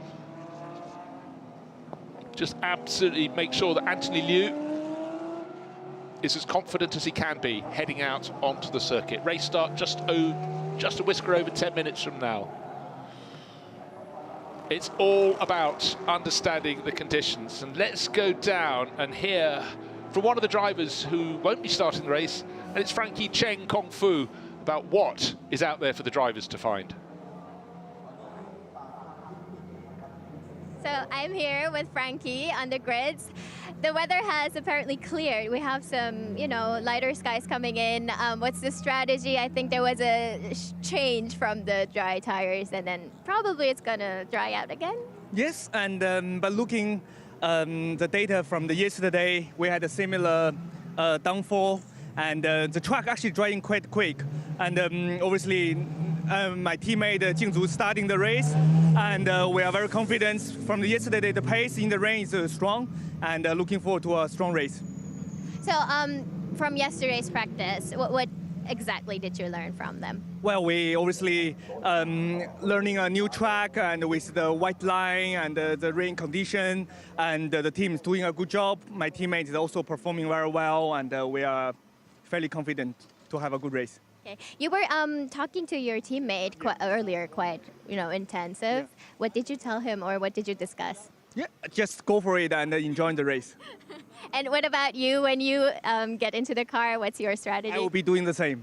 Thank you. Okay, all the best luck to you then. Thank you. Frankie Cheng Kong Fu, doesn't matter if it's wet or it's dry, he's always smiling. Very, very popular and very talented driver. He's driving the number 13 Audi Sport Asia Team Absolute Audi. That's in the bright metallic blue, but it's his teammate Sun Jingsu who will kick off in that car. Now I think the last car is coming to the grid. It won't be starting last. It just was the last to leave the pits. The number 37, Anthony Liu, driven Mercedes from one of the two Mercedes AMGs from Craft Bamboo Racing, being signalled into position, and importantly for them, up near the sharp end of the grid. We'll be starting from outside of row number 3, 6th position overall. And that's 4 places ahead of the dark blue and white, magnificent livery. We saw the pole car from Prince Abu Bakr Ibrahim. Brother Prince Jeffrey will be starting a little bit further back in 10th position, but it's a very, very strong driver lineup with young Australian racer Brock Feeney on board. And obviously it'd be good to hear his thoughts down on the grid, because for all these drivers, it's going to be very, very tricky indeed. Well, my wish is their desire, because we're going to go down to Prince Jeffrey Ibrahim, caught in his cockpit, could go nowhere else. Amy will find out his thoughts about what lies ahead. Well, I can tell you, it's spray. Here with Prince Jeffrey, very tricky conditions to start with. It's a 1-hour delay. How do you feel right now? What's your strategy? Yeah, to be honest, we just want to get it started and to see how the condition is out there. We did an out lap already. There's different part of the track that is quite different than this different part of the track that is drying up.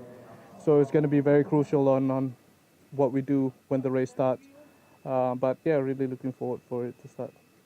In this tricky condition, what part of the track is the trickiest, you think?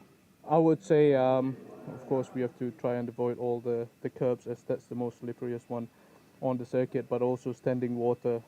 As the pros was in yesterday, they had a lot of standing water, and also with this all high downforce car, there's a lot of spray that will be in front of us, so visibility will be key as well. So we have to switch on our awareness from 100 to 200 at least. So yeah, hopefully everyone have a safe race and enjoy the race as well. It's a 1-hour race, and the strategy might change again during the course of the time, but what around that? Yeah, I think strategy will be the most important thing, but most important thing is what we do when we're out there. So we have to be very smart on our outcome and how we approach stuff. So hopefully there'll be some advantage out there that we can grab and try to make the most out of it. I wish you all the best luck. Thank you very much. Some very good points from Prince Jeffrey Ibrahim there. Now, I'm just getting a message that in the paddock behind the main grandstand, okay, it's concrete rather than tarmac, but already there are dry patches appearing here. So huge humidity, but the tarmac will take longer to dry. But Prince Jeffrey's point about these cars having a huge amount of downforce, they will suck the water off the racing line, but woe betide any driver who decides to make a move not on the racing line, because that will stay wetter for longer. Don't worry, the drivers would have considered all of this. And the driver who's going to have one of the harder tasks will be Haridama Manopo, who's starting at the back of the grid. He's the only driver in GT4. His car, beautifully driven as it has been, necessarily will be at least 12 seconds slower per lap than a lot of all the other rivals who are in GT3. So he's going to have to run his own race, keep out of the way.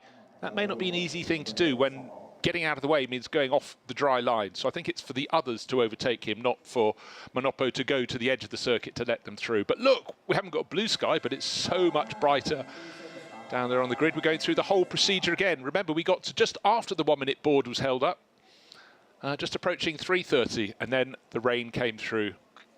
A lot of the drivers who will be doing the second half of this race down on the grid, chatting away to their teams. See Jens Klingman, the tall figure in the middle of the shot. He's talking to the crew, and they're passing information to Kevin Chen. But let's go down to the grid and find the very latest with Amy. You were on P2, but unfortunately you got a penalty and starting from P5. What happened? Sorry, my team was on the radio. I did not hear your questions. Oh, you can't hear me. Oh. No, I can hear you because my team was talking. Oh, it was your teammate, yes. But you're starting from this position. How do you feel? Yeah. I start P5 now. I think I still have a good chance, and hopefully a good first stint, and my teammate can finish the job. It's a 1 hour delay, and with this tricky condition, do you think it's a little bit disturbing as a mindset? No, from the 2 days free practice, I think in the wet we are more competitive. So I'm looking forward to the race. All right, all the best luck to you. Thank you very much. A very good positive approach from Ling Kang down there. Did quite a lot of his early racing in Europe, and of course a lot since then. He's used to rain like this, but it is about just staying cool, calm, collected, and considering what your task will be. The first half of the race, of course, will be with the starting drivers. Then the second half of the race, give or take a few minutes, will be the second drivers. They're going to be the one. It will be the tyre choice for them that really is critical. You can be sure everybody, or can we be sure, but I think we can, everybody down there on the grid will be starting on wet weather tyres. The track is wet. We will be starting behind the safety car. Race start is going to be an hour after the original scheduled start, with that storm blowing in so quickly. This might be the last time that Henk Kick, starting down in 16th place, will have a clear screen, because even on the parade lap, on the formation lap, there'll be water coming up, there'll be spray coming up, and even as they go around, they will be, all of them, all 25 cars, drying out the circuit. It will dry. It was air temperature around 34 degrees earlier. I think it's cooled down a little bit. The humidity, though, is very, very high, as you would imagine here in Thailand. But we've got to that point at which the all but one crew member per car has cleared the grid. The rest are waiting there to make sure that all these cars are fired up and all is okay. A lot of fans being pulled out of cars. They're trying to suck all the moisture out of these cars. You can see that coming out of the AAS Motorsport Porsche, starting from the outside of the front row. That's the side closer to the grandstand with Vutikorn into Fuvasak. Just do not let those windows steam up. That's why the doors are kept open as late as they possibly can be. But very shortly we will have further message from the front of the grid. The doors will be closed and the drivers will be underway. There's Ling Kang's Audi, one of two brought here by Phantom Pro Racing. Those stand out rather well in these murky conditions. Last bit of fan being blown through the window, and when the signal is given, those mechanics will leave the grid. And it'll be up to the drivers.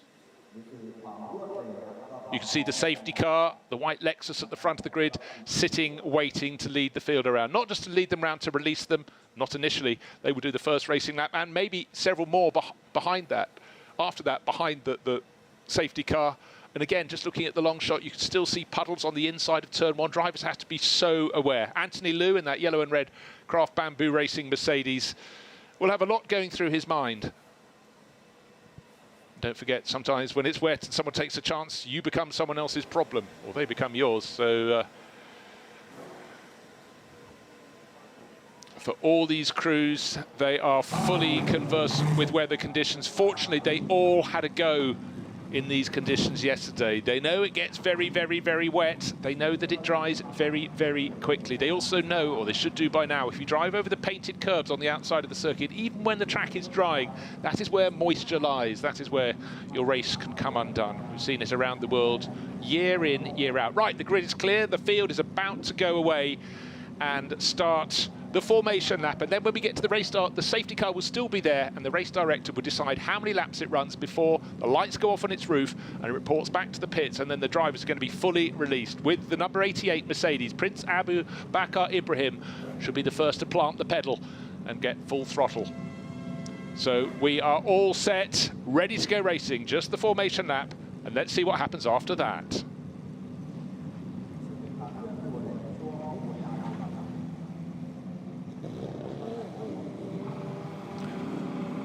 "25 cars, one safety car, and very soon as the cars get to turn 1 and accelerate away, albeit at a bated pace, there will be spray galore for all these drivers to negotiate.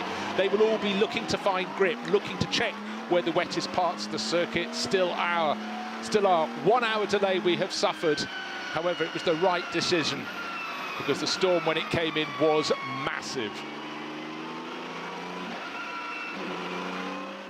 The long shot taken from the outside of the hairpin at turn 3, looking at the kink at turn 2. Over the ridge come the cars in front of the second of the grandstands, and then down into braking area. There's a stream just about the point the cars should be starting to brake if they want to brake a little bit early, but you don't want to brake late. There's a big gravel trap at the bottom of our shot, and we could very well have a car or two getting in there if they brake too late and run wide. On the exit of turn 3, just now the safety car going across where a stream is running from the left-hand side of the track to the right, and then down the infield. The drivers would have seen that, and some had even 2 laps before they came to the grid, but it's going to be a face full of spray. Let's ride with Henk Kicks, the number 26 Be Quick Racing Audi at the moment at a low speed. In fact, they've slowed almost right down. There is spray galore.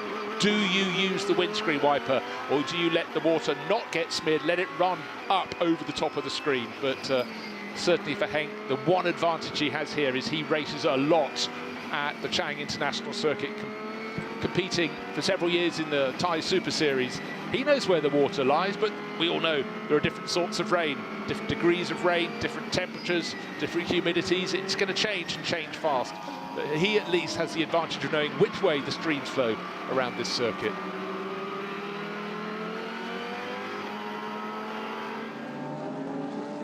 Let's take you through the front of the grid.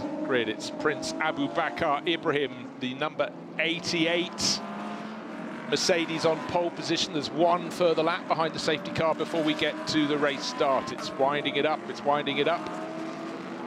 And for all the drivers at the moment, they have to be absolutely on their toes. The only signal they need to look for, if they've got clear line of sight to the safety car, is whether in the second half of the lap, the lights that flash on the roof no longer flash. That means it will be diving into pit in at turn 12, but not yet, because there is turn 12 approaching on the brakes. The Lexus slows for the corner, still with those orange lights flashing away on its roof. So for everybody else behind, their job is to run as close as they can to the car ahead, not let the field string out, because they would suffer. The further back down the order are, the further you may stretch away from where you ought to be. Right, the view from the very back of the grid from the 1GT4 car in this opening round. We expect many, many more when we go to the races in Japan, but racing solo, if you will. Haridama Manopo at the back of the field. He's up from Indonesia, and he'll be sharing with Seitan Nonaka in the second half of the race.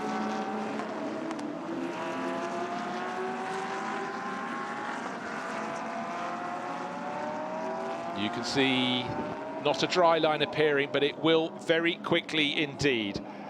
And the news coming through, it'll just be the 2 laps in the race behind the safety car. There is the safety car board being held out, but apparently it's reporting back into pit lane. There is the signal at the top, the message at the top of the screen. Safety car in this lap. And that's the field going out of turn 3. It's a 12-turn circuit, 4.5 kilometres. 4.5 wet kilometres, but the big question is how soon will they be 4.5 dry kilometres? But for Prince Abu Bakr Ibrahim, you can pick him out of the wall of spray behind his number 88 888 JMR Mercedes. It looks worse from that point of view, but it's certainly appreciable. But of course, in the red and white Porsche that will be starting second, number 911, Vutikon Intrafuvasak wants to take the lead of the race as soon as he possibly can. Of course he does. He's a racing driver. Even more than that, he is a Thai racing driver appearing on home ground. He's won in the championship before, has a win to his name, and he'll be looking very much to add another if he possibly can. In fact, please forgive me, Vutikon, you have had 2 wins in the championship. So the field behind the safety car.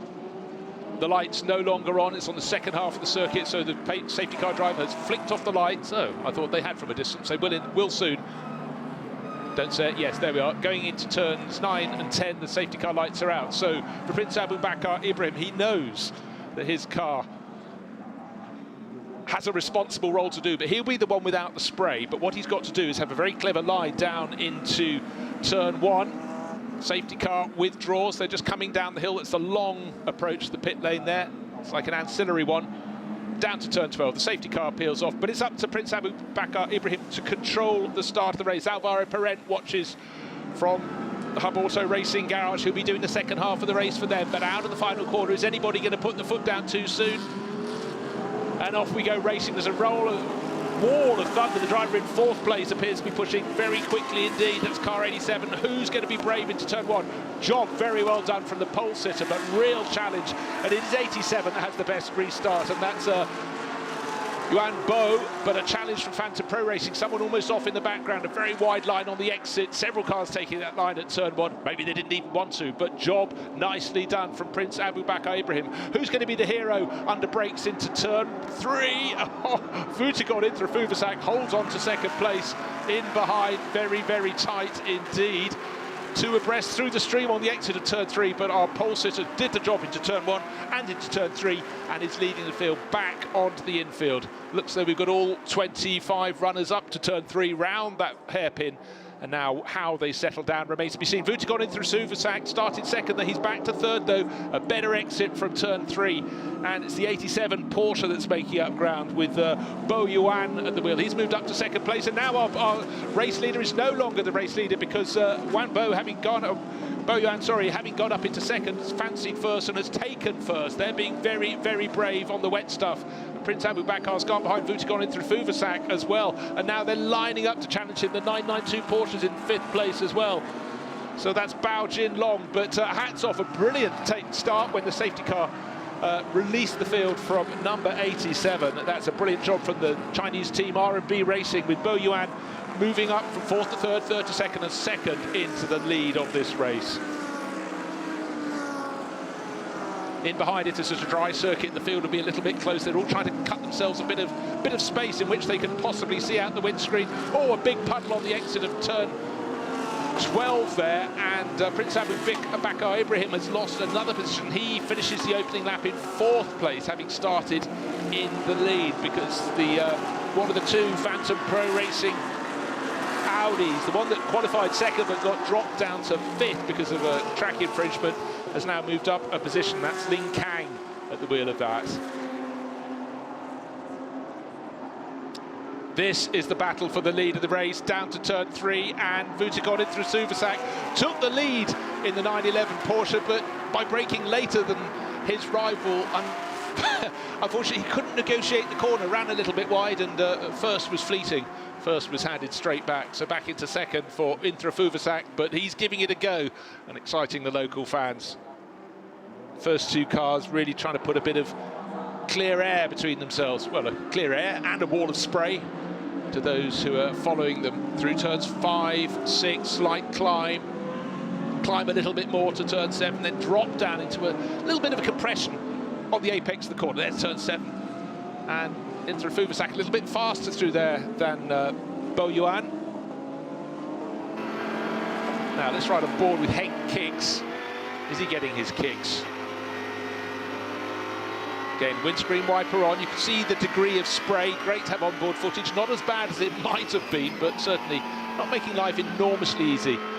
And Henk going through the field. In fact, he's gained positions. He's up to 15th now, so that's good to be working its way forward. In fact, only 1 position gain. Now I quickly look at my chart. But this is the battle for the lead. Don't go over the curbing. We saw on the opening lap anyone running wide at turn 12. There's a lot of water sitting in the curves, but Vutagon in through Fuvasak thinks, have a look at turn 1. Maybe not. Consider it a great little battle. Bo Yuan in the green Porsche from R&B Racing, hanging on from Vutagon in through Fuvasak. That's 87 ahead of 911, the red and white car from AAS Motorsport.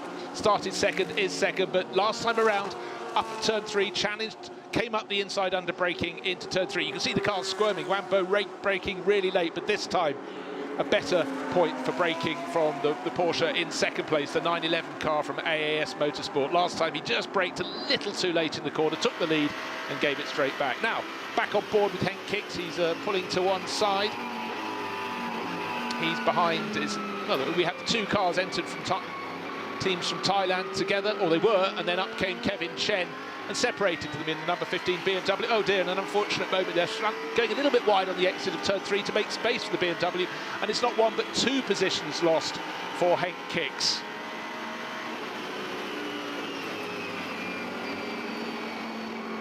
And you can just see half an opportunity. If they're racing drivers, they will take that half opportunity.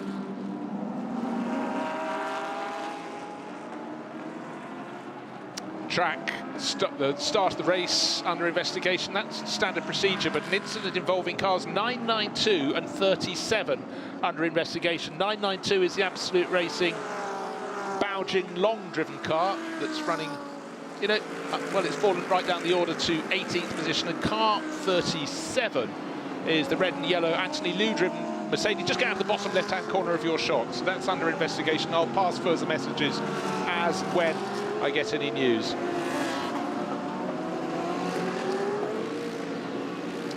Climax Racing Mercedes harrying the number 13 Audi Sport Team Asia Team Absolute car across the line. There's Kevin Chen riding on board with him. Windscreen wiper not being used constantly, doesn't want to use it too much to smear the screen. Ooh, bit of a mistake from one of the cars up ahead of him. It's only just now rejoining the circuit. Porsche Senta Okazaki running off the circuit. Car 37, I'm just hearing, is being given a drive-through penalty. That's Anthony Liu. He's lapping at the moment in 5th place. That's a massive setback for him. And it was an incident involving his car and the 992 Porsche from Absolute Racing. I must say, bearing in mind how tricky conditions are there, a couple of the Audis getting very close, the black and yellow car of Be Quick Racing. Certainly getting plenty of company from Chris on cheer. They're fighting over 18th and 19th positions. So as we saw Henk Kiks lose a few positions last time around, that's dropped him for 15th. He's back in 18th now. And those cars that are running first and second, Bo Yuan and Vutikon Intrafuvasak, have got a margin of 2 seconds over the best of the rest, which is Ling Kang in the number 29 Phantom Pro Racing Audi. Well, drivers behaving very well. Let's take a look back at the start. Running behind the safety car, then the field was released and it was underway, and conditions have improved even since then, but it was lights fully on and a lot of spray for the drivers out around the circuit, and it's how they negotiate that spray. And looking down at the replay of the start, that was the leader, Abu Bakr Ibrahim, was fine, but it was very, very busy in behind with Bo Yuan in the green and red Porsche harrying the second place Vutikon Intrafuvasak. He's already moved past the 992 Porsche of Bao Jinlong, and shortly after that there was contact between Bao Jinlong and the number 37 Mercedes from Craft Bamboo Racing. And that's the first lap. Oh, there is the drive-through penalty being served by Anthony Liu, so that's really sets him back. He came in, remember, from 5th place. Next time around, I'll see how far down the field he's dropped. That's very, very costly penalty, both for him and, unfortunately, for his own teammate. Because, of course, it affects the pair of them. And that means Fabian Schiller will be having a less good race than he could have had if it hadn't been for the penalty. The sister car, number 77, in the thick of the midfield battle. In fact, no, Jeffrey Lee's fallen back rather further. His car, he was philosophical, was starting a long way down the grid, but it's negotiating these early laps. The conditions are still very, very tricky. Not the top 3, though, they're just starting to pull clear. Now, I'm starting to sense that Ling Kang might be improving, but the fastest lap of the race there is 1 minute 46.2 seconds. That is Vutikon Intrafuvasak. He's running in second place. He's now trying to do his best to close down on Bo Yuan, who's leading the race in the number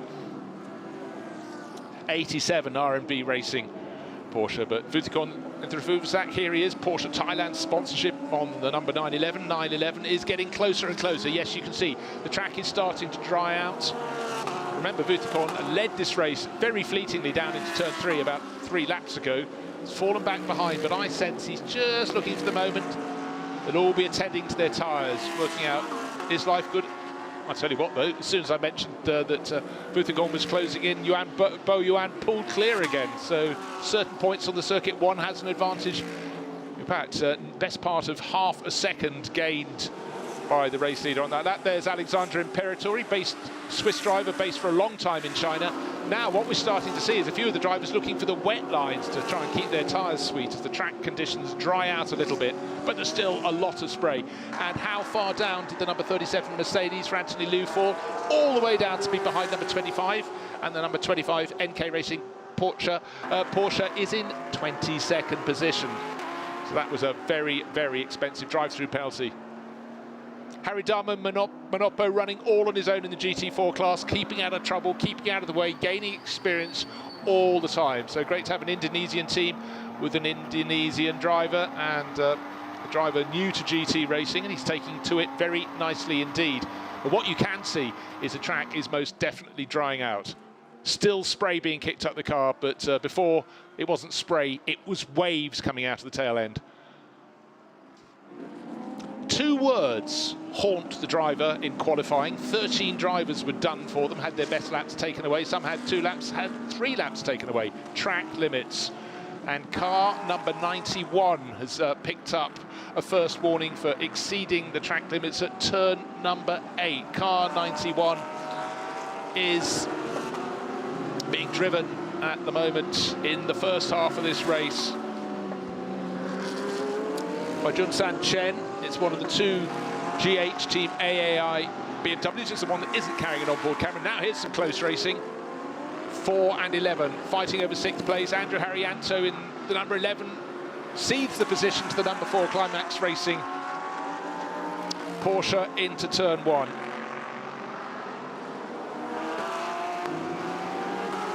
Lights fully on, still every car kicking up spray, but lap by lap the increment is smaller. Car 37, track limits, turn 1. Car 37, that's one of the 2 Craft Bamboo Racing cars. It's the one that's already gone into the pits. Now, GT3 AM, we've got 3 cars running in this class, and Climax Racing putting in a very good performance on their first appearance in the championship. And that car's running in 8th overall, so that's a very, very tidy position to be in at this early stage in the race. Easier to make a mistake than to get it right, that's for sure. So, very good job there from Hu. Up front, just as I thought Vuitton Interfusak was pulling away a little bit. It's got closing in a bit, it's gone out the other way. And Bo Yuan leading now by 1.2 seconds. Again, riding on board with Kevin Chen. You can see how much less wet it is. Still on the curbing on the inside, it's slippery. Kevin running down in 15th position overall. Setiawan Santoso has just gone past him. But our race leader, car number 87, Bo Yuan, making it look easy. You can see he's very cautious there at turn 12, the final corner. Stay off the curbing. Just run a tighter line. Obviously, the car will go a little bit wider than normal in these wet conditions, but it is drying. So for R&B Racing making quite a splash, that being the operative word, leading this race, fastest lap of the race so far, 1 minute 45.7 seconds. And you're talking a time 12 seconds slower than the best of the qualifying laps in this morning's runs, when it was quick fire, but importantly, it was dry back then. Remember that? Dry. And in fact, with each of the last 3 laps, instead of the gap coming down to just half a second for Vuitton over Vuitton Interfusak, it's going the other way. 1.8 seconds to good now. Bo Yuan leading the race for R&B Racing in that green Porsche. Good midfield scrap there. That's Kevin Chen working very hard with Chris Onchier in the number 3 Audi from Phantom Pro Racing, fancying a bit of the action. Who's going to be braver on the brakes up into the hairpin at turn 3? This time around, well, you can see Kevin Chen said, well, if you're going to come round me, you've only got the outside line. That's not always the one you want to have at the hairpin. And Kicks still battling away. And the 2 Hub Auto Racing Porsches in front of him. That's the yellow car that Alvaro Parent, we saw him waiting patiently in the pit garage, will be taking over. And it's Maurice Chen at the wheel of that. Maurice actually just getting away a little bit from Henk Kicks there.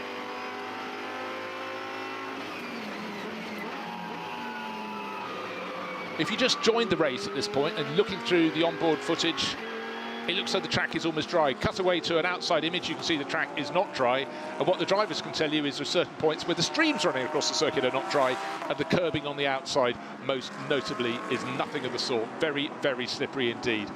But for the drivers to do the second part of this race, it's a 1 hour race with a driver change in the middle minutes. They should have conditions a whole lot better. Now, which team has got a set of slicks waiting for their pit stop?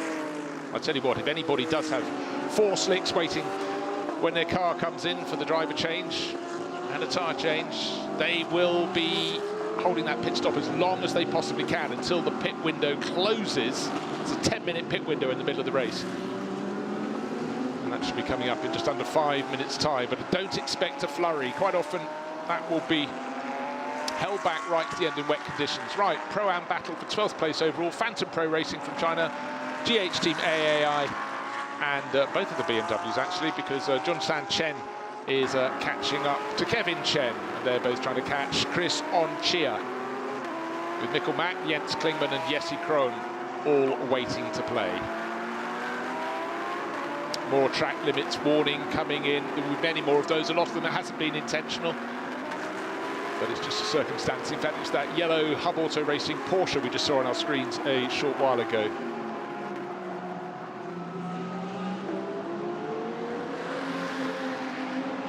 Conditions far, far brighter, but it's all about keeping it on the track at the moment. I must say the drivers have behaved very, very well indeed. And all along, we're looking at the GT4 car. It's running on its own in the class with the Haridama Manopo lapping very nicely, thank you. His best lap is it's under 10 seconds down on the ultimate pace, and that's the pace set by all the GT3 runners, or the best of the GT3 runners. So it's a job very well done by Haridama Manopo there, minding his own business. You can see he's got a rear view video camera in the middle of the screen, just below the windscreen. That gives him half a chance. You get gaggles of cars coming up. That's when it's difficult. If they're one at a time as they go past them, it's not so tricky for him. Climax Racing, number 3, Mercedes, circulating very nicely indeed, leading the GT3 AM class by a considerable margin. He's 8th overall. The next guy in the AM class is the local YK Motorsports Mercedes, which is fully 9 positions further back down the order in 17th place overall. So it's a very good job from the number 3 Climax Racing crew. And it's the 114 YK Motorsports local entry with Dechathorn Fuaka Aruut running second in class.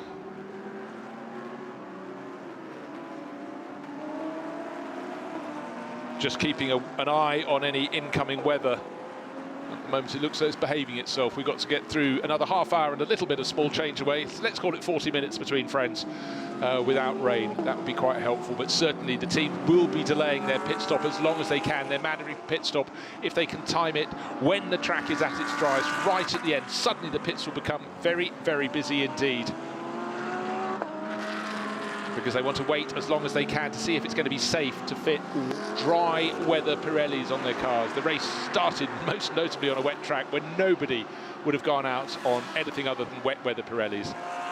They wanted the grip, they wanted anything they could get to disperse water. But the story of this race has been a brilliant start when the safety car withdrew for the car that took the lead, when it started in 4th in the line, number 87. Porsche, driven for R&B Racing by Bo Yuan. The gap to Vuitticon into Fubusak. We're looking at Vuitticon here, the local hero. Got down to half a second, just as it was starting to look good. The driver that reacted better to the drying circuit was the driver in the lead of the race, and Bo Yuan has stretched his legs.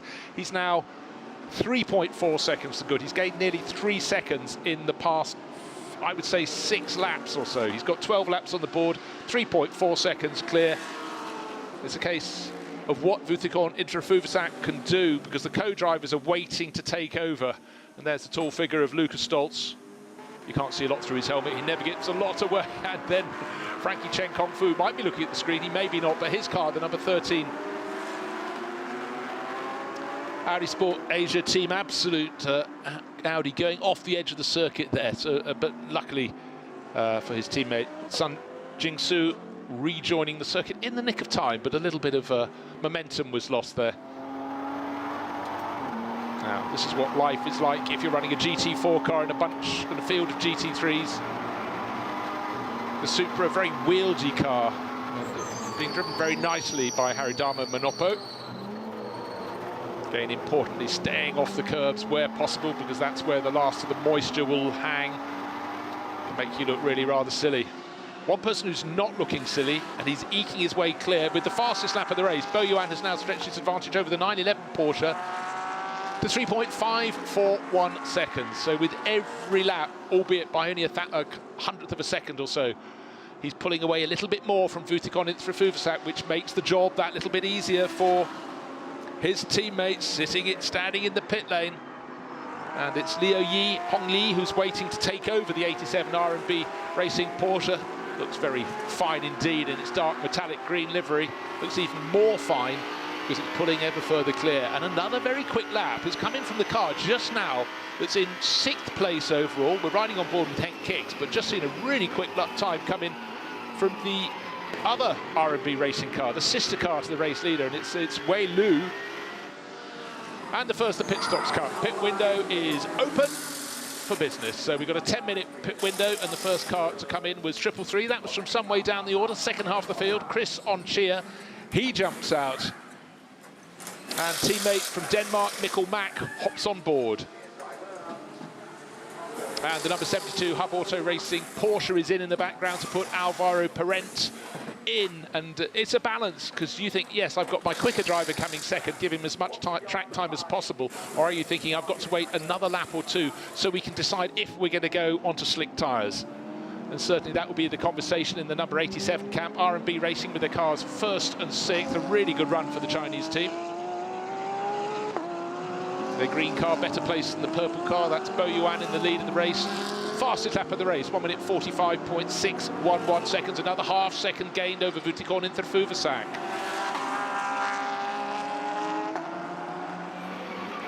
Ling Kang comes through another 3.5 seconds further back in the number 29 Phantom Pro Racing Audi.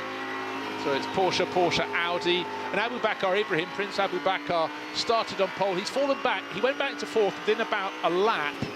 I think he was into turn 12 on the end of the opening lap once the safety car had withdrawn, but he stayed in 4th position, 3 seconds clear of the number 2 Climax Racing Mercedes, with Zhu Biwang at the wheel of that. More warnings coming in for track limits, more cars diving off the circuit, because they're heading into the pit lane to make their mandatory driver change. Right, so at this point in the race, before the pit stops, let's just remember the order. It was 87 leading from 911. They've been 1st and 2nd for a long time, but diving into the pits came the car that was 4th, Abu Bakr Ibrahim, reporting to the pits.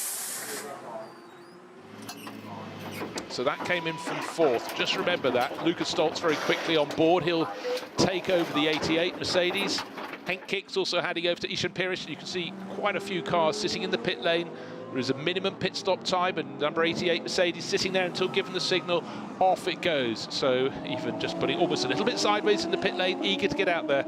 Lucas Stoltz seeing if he can build on that job in the first part of the race when their car started from pole position.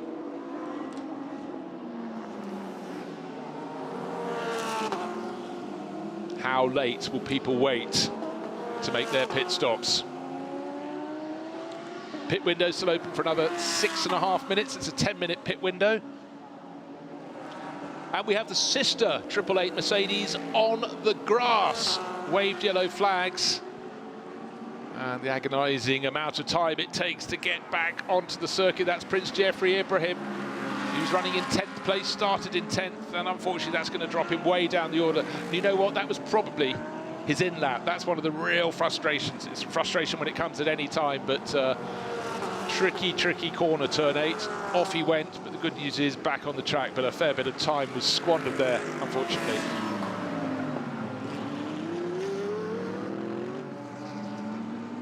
So how did it happen? Well, takes 2 to tango, going out of turn 7 with the Porsche Center Okazaki 911 on the outside of the circuit, and in an attempt not to run into the side of that, maybe the front of the car was starting to wash away a little bit, and they got quite close to the flanks of the orange Porsche, but Prince Jeffrey Ibrahim did well to avoid a collision, but unfortunately paid the price of just moving his car a little bit to driver's right, and round it went on.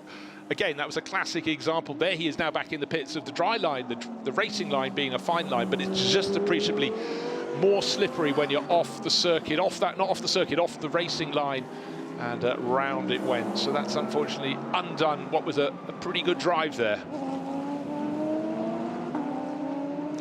Luckily, younger brother Abu Bakr Ibrahim has handed his car over cleanly, safely to Lucas Stoltz. We'll see where it sits. But just remember, before the pit stops, it was about 15 seconds away from the race-leading number 87 Porsche from R&B Racing, but 4th was its position.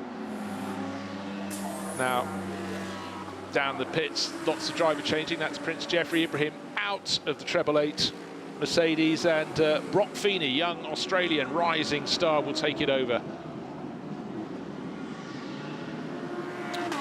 But Bo Yuan waiting as long as he can before he comes into pit. This is a car, the 88 Mercedes has made its pit stop. Lucas Stoltz at the wheel, going through turn 3. He's getting up to speed, but Bo Yuan is very much up to speed. He is the race leader. He is a lap ahead, but of course he has to serve a pit stop. Now, we heard from Jens Klingmann before the start of the race. We get to see what it's like on board with him.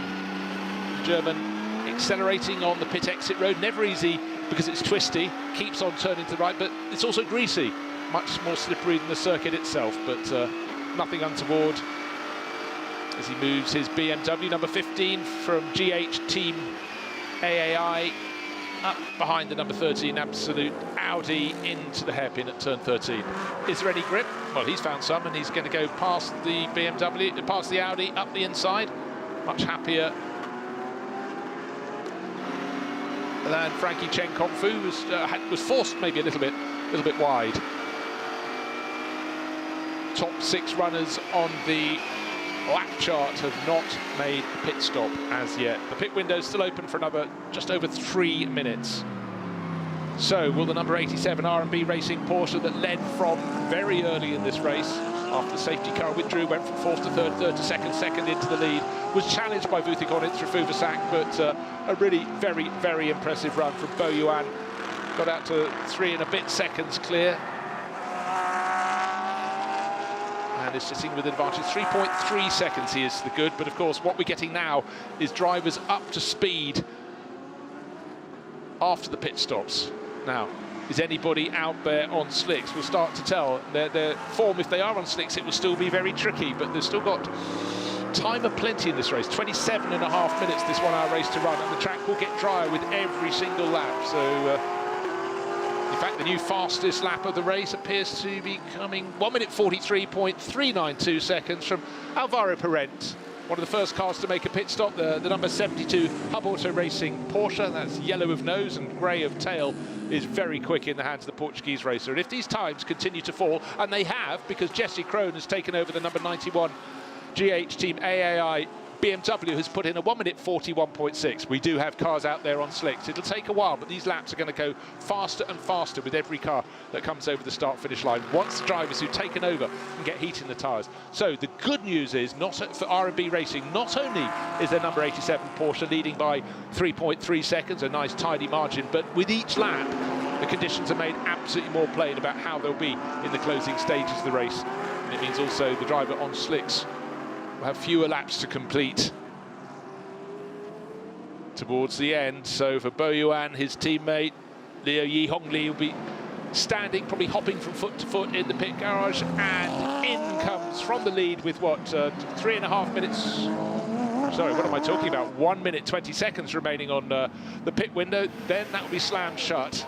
Now, it's an incident involving cars 8, 11 and 13 to be investigated after the race. And just as a refresher, car number 8 is the EBM Giga Racing Porsche. Car number 11 is one of the 2 Audi Sport Asia Team Absolute Audis. That's the ones with the amazing black and duck cartoon livery. And car 13, unfortunately for them, is the sister car. That's the metallic blue Audi R8 LMS. But there is our race leader, Bo Yuan, hopping out, powering himself into the garage, and Liu Yi Hongli waiting for it all to be cleared, the seat insert to be removed, and to dive aboard. second driver in the number 37 Mercedes for Craft Bamboo Racing, getting very, very busy down into turn 12. That's German racer Fabian Schiller. The BMW got past, however, so positions are changing. Every single one of the crews has made a pit stop. One team actually has made two. Of course, that's the Craft Bamboo Racing 37. We were talking about that, in case you forget, had a drive-through penalty for an incident in the very early stages of the race. So that red and yellow car you can see is a lap down on all its rivals. Still fighting though, still cars trying to make their way through, still drivers trying to find heat in their tyres, but at all costs trying to stay on or very close indeed to the racing line. It's still super slippery over the curbs, and at any point thereafter, pit windows now closed, but that's fine. It's when you get into the pits before they close. But what I sensed there with the 911 tucked in behind the 87, the two Porsches that were first and second, the gap came down. Remember, it was 3 and a bit seconds. It looks though it's about half that as the number 87 goes back onto the track now with Liu Yihong Li at the wheel of that. And just as he accelerates, if we can see how close the red and white Porsche is in behind it. Always tricky to see in the spray, but I do sense that gap has come down. In fact, when he came into the pits, it seemed to have gone out a bit. 911 now in the hands of Alessio Picariello, by the way.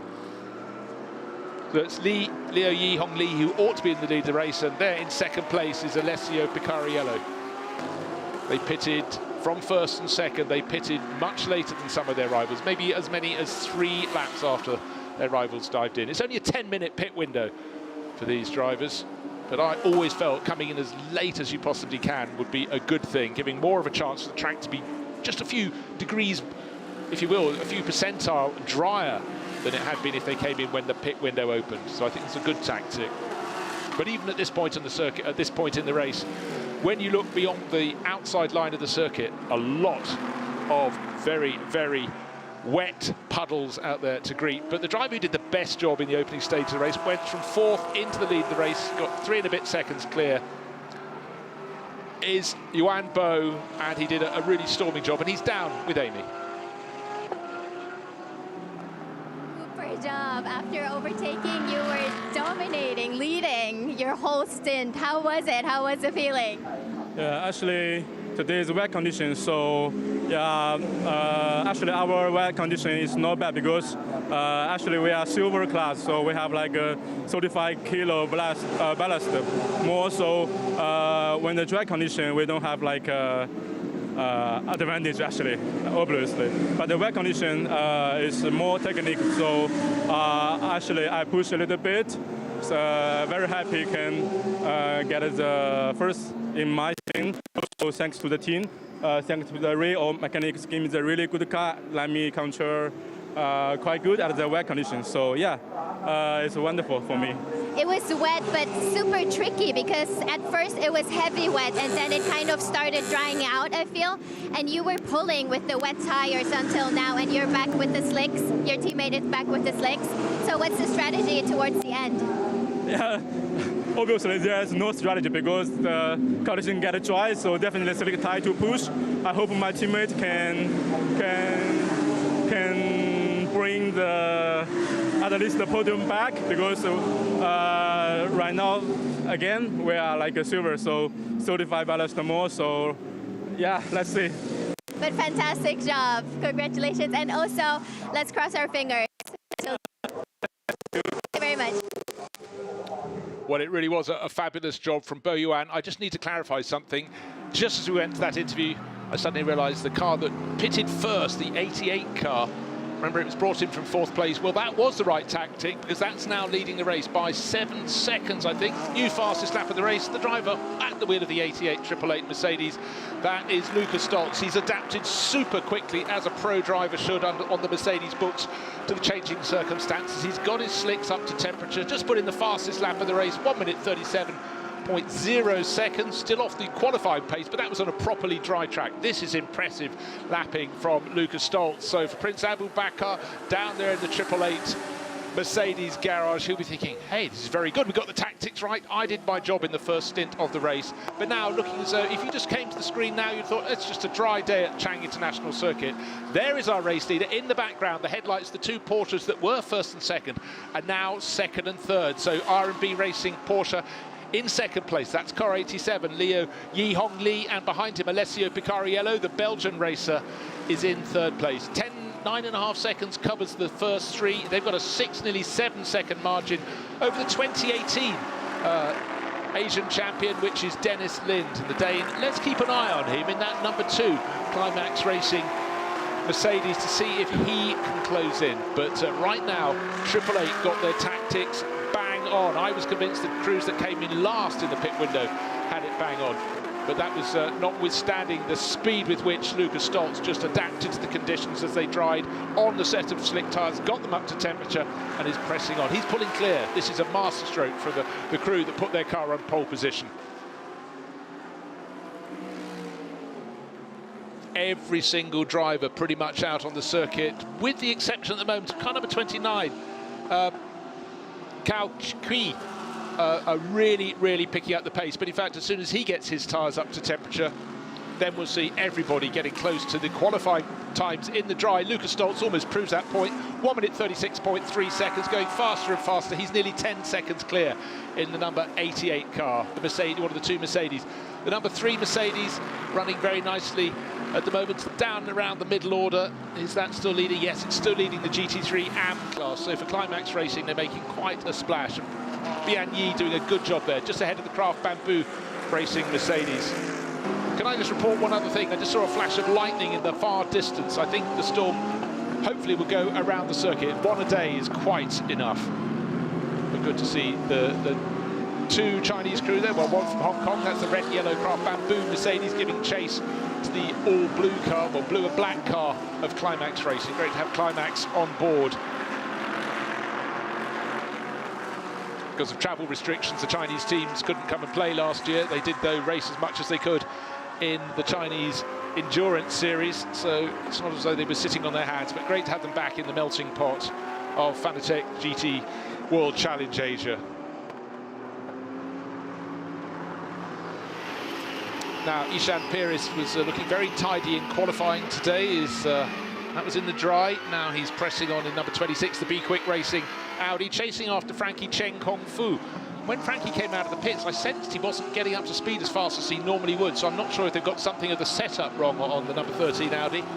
But also bear in mind, that was one of 3 cars that was being touted as for inspection of an incident after the race. There might have been contact, it might have been damaged, but I can't report for sure on that. Right, the battle for second place, though, is the battle that, remember, was 3.5 seconds apart in the first part of the race, as we had Bo Yuan pulling away from the challenging Vuitticon into Fuvasak. Vuitticon's car, the red and white one from AAS Motorsports, now in the hands of Alessio Picariello, trying to go around the outside of Leo Yi-Hong Lee. That is a very good move. The outside is the slippery point down at turn 3, but that was very good around the hairpin. So the Belgian driver moves the 911 for AAS Motorsport up into second place. Now his job with 17.5 minutes on the clock is not only to extend his advantage over that car, it's to set off after the race leader, but it's nearly 11 seconds clear. Lucas Stoltz in number 88 888 Mercedes is absolutely on top of his form, down below 1 minute 36 now with his fastest lap so far. That was a really great move from Alessio Picariello, but you must say that Leo Yi-Hong Lee didn't make it too difficult down into the hairpin. He didn't defend his line too tightly because it could have led to contact. Now another car that's going very nicely indeed is Jens Klingmann. He's gained almost 10 positions since he took over the number 15 GH Team AAI BMW. He said, let's see what comes our way, but it's about grabbing it with both hands. The next target, albeit 3.5 seconds up the track from him in 9th place, is the number 2 Climax Racing yellow and grey Mercedes. And that is, sorry, it's number 29, so it's Cao Qi. That's his next target. And let's see if he can close in, certainly lapping a whole lot faster. In fact, that number 29 Phantom Pro Racing Audi is one that's suffering a little bit in these conditions, so don't tell me someone sent a driver out on wet weather tyres. Certainly lapping up about 10 seconds slower than those that are chasing, so the BMW will gain another position very soon indeed. In GT4, it's the turn now of Seita Nonaka. to lap as well as he can, running stone last as you'd expect. These GT3 cars have a good 10-second a lap advantage, but both Sater and his teammate did a very, very tidy job. They have just mind their own business, stay off the curbs. But this presumably is a penalty because you don't want to be coming into the pits without reason. The number 29 car, well, I tell you what, let's see. I bet that, yes, they sent him out. I said he may be out on wet weather tyres. That's why he was 10 seconds a lap off the ultimate pace. Oh, what frustration for Ki Chao. Oh, so difficult. So difficult. Someone had to just jump one way. Luckily, the sister car is running rather better. But Mikkel Mack, yeah, he's lapping 10 seconds faster, but he's right down at the back of the pack as well. That's also had 2 visits to the pit, so I'm afraid I think they sent both of them back out after the pit window on wet weather tyres, and they got it wrong. Team that hasn't got it wrong at all, though. Car number 88 started on pole position, fell back to 4th, but by dint of an early pit stop, a clean pit stop, handing over from Prince Abu Bakr Ibrahim. There is our race leader. Now it's in the hands of Lucas Stoltz, and he's still, little by little, pulling away from Alessio Picariello. It's north, it's very nearly 11 seconds. A little bit of traffic may start to come into effect in that, but when you're sitting on a margin of 10, 11 seconds, you can pick and choose. You can lose a few tenths of a second here or there if you really, really must. Shall I tell you who's fastest in the race? The driver of 992, the Swiss driver based in China, Alexander Imperatori, has taken over the Absolute Racing's red Porsche, and he's harrying Dennis Olsen, both fighting over position. Alex Imperatori just put in the fastest lap of the race so far, a third of a second faster than the race leader. But for the crew down at 888 Racing, it's not about lap time now, it's just about keeping that margin of victory. 11 seconds clear after 24 laps of racing. And Lucas Stoltz is putting in some very quick, tidy times. In fact, the driver in second place is gaining time. There we are, fastest lap of the race. There's the driver who set it, Alexander Imperatori in the 992 Absolute Racing Porsche. But no, Picariello in second place in the sister car, the one we're looking at, is the one who is now really starting to pick up the pace. He's closed the gap by 0.6 of a second on the race leader, Lucas Stoltz. I think Lucas got a big enough cushion. What we are starting to see is more warnings to drivers who've exceeded track limits. Push could come to shove in that. And I honestly think the fastest lap in this race is going to be set right at the close when we reach the 1 hour mark. We've just had a new best lap of the race. He's 17 seconds down on the race lead, but Dennis Lin, former champion, 5 years ago he was champion out here when it was Blancpain series in Asia. He's in the number 2 Climax Racing Mercedes. He's 4th overall, but as soon as he sets that lap, just to prove the point, suddenly faster than him is Alexander Imperatori. With each lap he is going faster, now has the fastest lap of the race. But for Bo Yuan, he can only sit and watch. That was a really impressive stint from him in the first part of the race. Conditions could not have been trickier. He not only kept it on the island, he passed 3 rivals, got into the lead of the race, opened out a 3.5 second advantage. However, his car, in the hands of his teammate Leo Yi, is down in 3rd place, not too far behind Alessio Picariello. It was 2nd, did get demoted by Picariello. And there's Dennis Lind. Is he going to put a new fastest lap of the race in this time around? No, not so much. He's having to lose a little bit of time there going inside the local Thai team, YK Motorsports, their Mercedes. Look at this, it's like the first lap of the race. Gaggle of cars braking as late as they dare. They're fighting over positions. Oh, 16th, 17th, 18th and 19th, but battling all the same. Out of turn 3, coming across the tail, or they will do probably about turn 5. They'll catch the Toyota GT4. There it is, turning into turn number 4.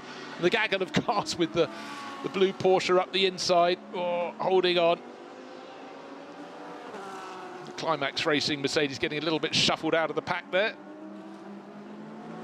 The pale blue car from Craft Bamboo Racing with Maxi Goertz, a former winner in this series, but he's down, not where he wants to be, down in the 2nd group of 10 cars.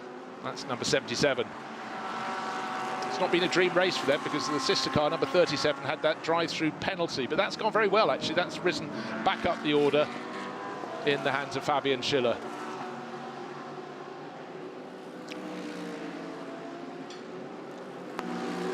So Prince Abu Bakr Ibrahim will be enjoying the action because his teammate Luca Stolz is leading by 10 seconds, but he started from pole. But Prince Abu Bakr Ibrahim, let's hear from him, hear his thoughts in the closing stages.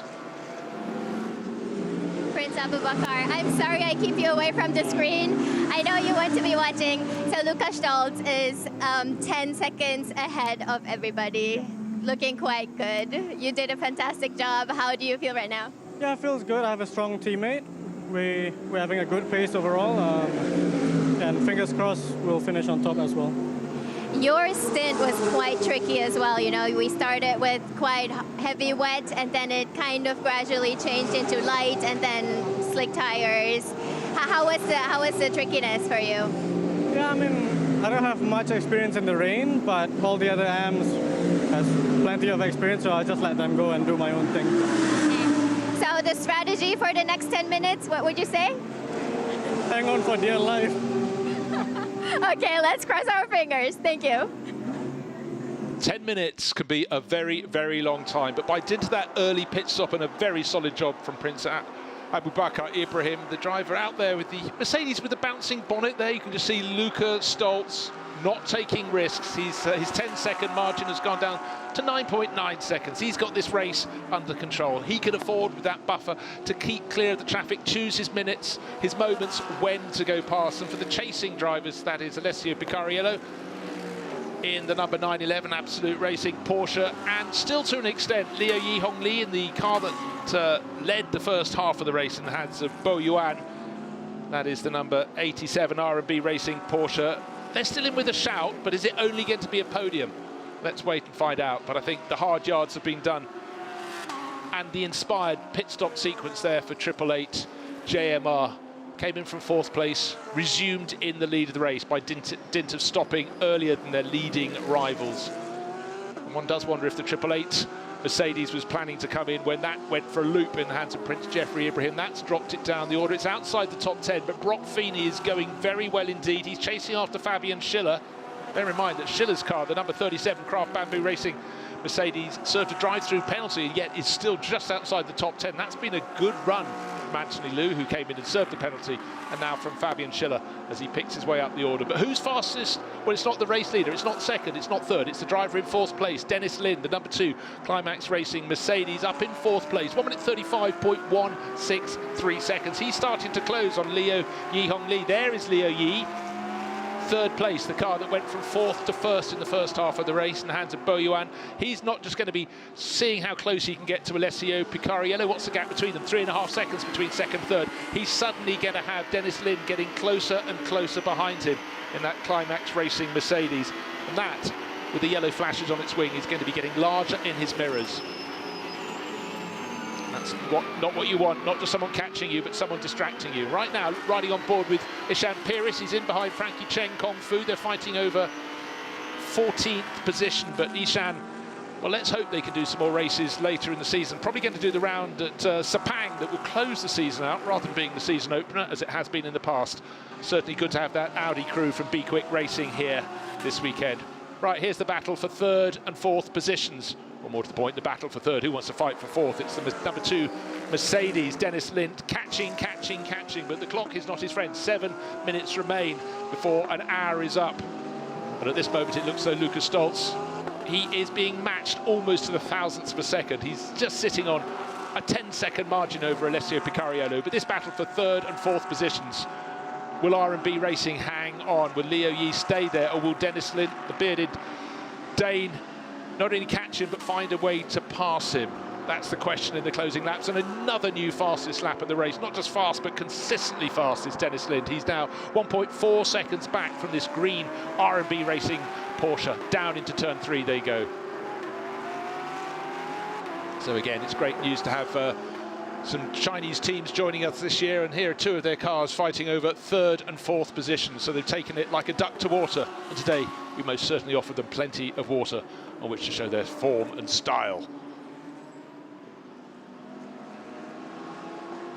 Still looking, just constantly checking the timing screens for any messages that could suddenly shuffle the order, but it seems the teams that are picking up warnings for exceeding track limits are down towards the rear. Look at the graphic on the screen. You can see how quickly Dennis Lind has closed the gap in the last couple of laps. 9/10 of a second gained last time around in his quest in that number 2 Climax Racing Mercedes. A bit of a twitch there from him to get on the tail of the 87, the R&B Racing, their green Porsche. There it is, green with the little red flashes low on the nose of that Porsche. Which one of these drivers is going to finish in 3rd position? I don't think there's any question at the moment over who should be heading to victory in this race. Lucas Stoltz is the driver, leading the way by 10 seconds now. It was 9.9, now it's 10 seconds. But the clock keeps counting down. 5.25 minutes remain until the checkered flag can be unfurled and then shown to the leading driver when they come past next time around. For Climax Racing, are they going to get a podium on the first attempt here in the championship? They're both catching the GT4, the sole GT4 car in the race. Lights being flashed like mad from Leo Yi. A little more calm is the approach from Dennis Lind in the Climax Racing Mercedes. I'm sure the GT4 Toyota's seen, and well done indeed from Nonaka Seita, keeping out of the way.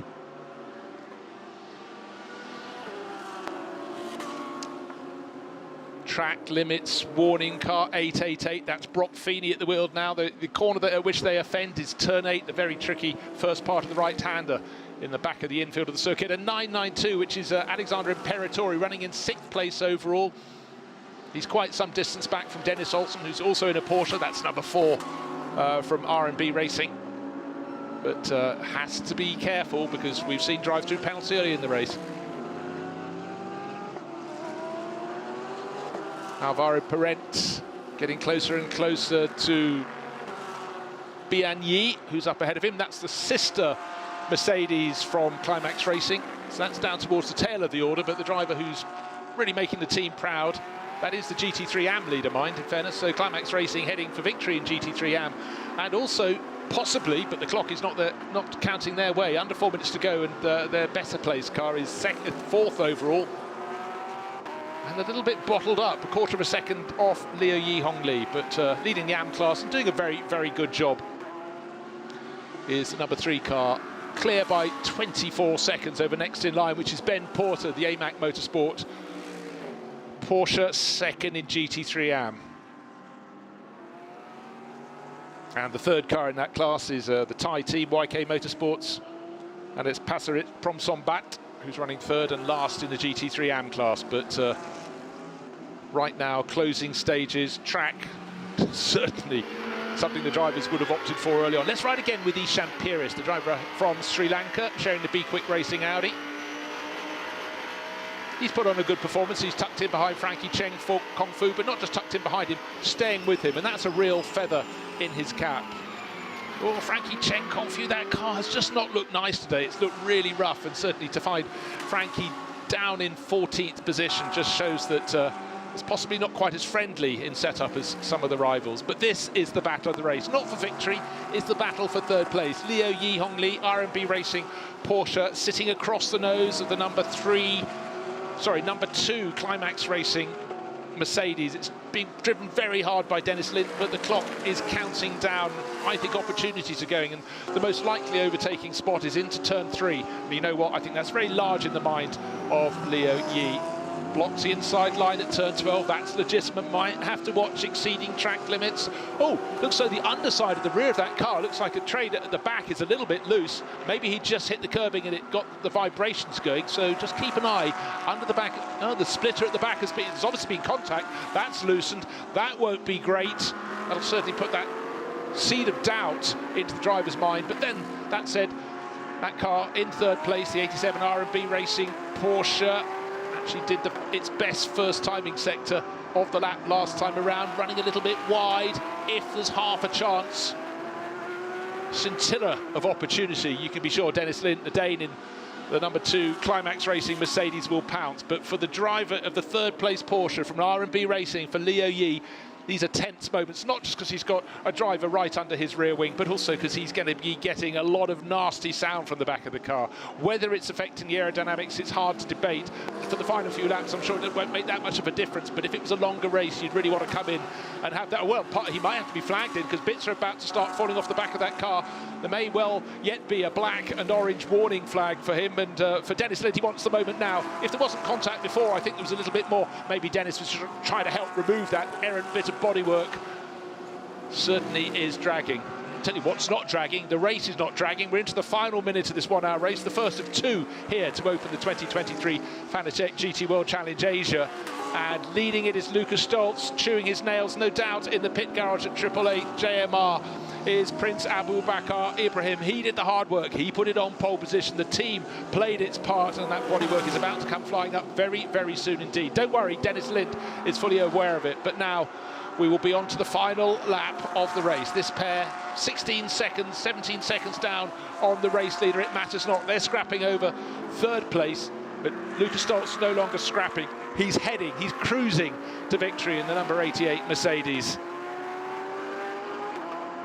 888 counting off the moments. Well, that was possibly the final chance. Surely if this is the final lap, that was the final chance. And it was blocked off, it was covered off to protect 3rd position. Liu Yi fighting really, really hard for R&B Racing. 2 Chinese teams making a splash on their first appearance here in the GT World Challenge Asia Series. It's not the first rodeo, you could say, for 888 JMR.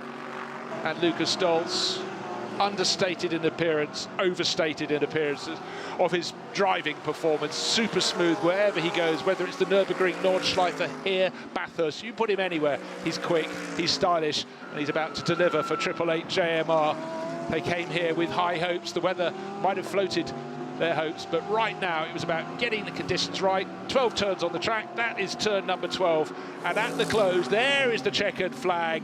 Doesn't matter if he backed off on that final lap. Victory from Prince Abu Bakr Ibrahim and his teammate Lucas Stoltz, the first one of the 12 races of 2023 in the bag. In the background of the shot, we'll have 2nd place going to Alessio Picariello in the number 911 AES Motorsport. And it looks as though right at the end, 2nd, 3rd and 4th have stayed in that order of the 87 R&B Racing Porsche, holding on to that position just and only just from the Climax Racing Charger. That's the Mercedes of Dennis Lind. 5th place goes to another Porsche. That's R&B's 2nd car. That's Dennis Olsen taking it to the finish. And then the next car across the line ought to be Alexander Imperatori. Look for a red Porsche. There's a red Porsche with gold flashes and coming through to take 6th place overall. Just to run through the classes, the first 2 cars were in Pro-Am. The leading silver car, all silver crew, was Liu Yi's 87 Porsche that led the early stages of the race. The leading AM car yet to cross the finish line. Last time we saw it was Climax Racing. They're still in that class position. Number 3 down in 18th place. There it is, going towards the checkered flag. So good, tidy race. So for Climax Racing, nearly got on the overall podium. They got on the Pro-Am podium and topped the AM podium. So it's a really good result for them here at the end of this race.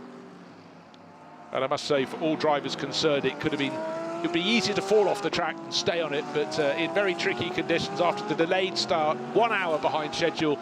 They've got to the end of this race with almost, in fact, I'm trying to think if I even saw anyone spin. We had a couple of cars running off the track, but nothing really untoward.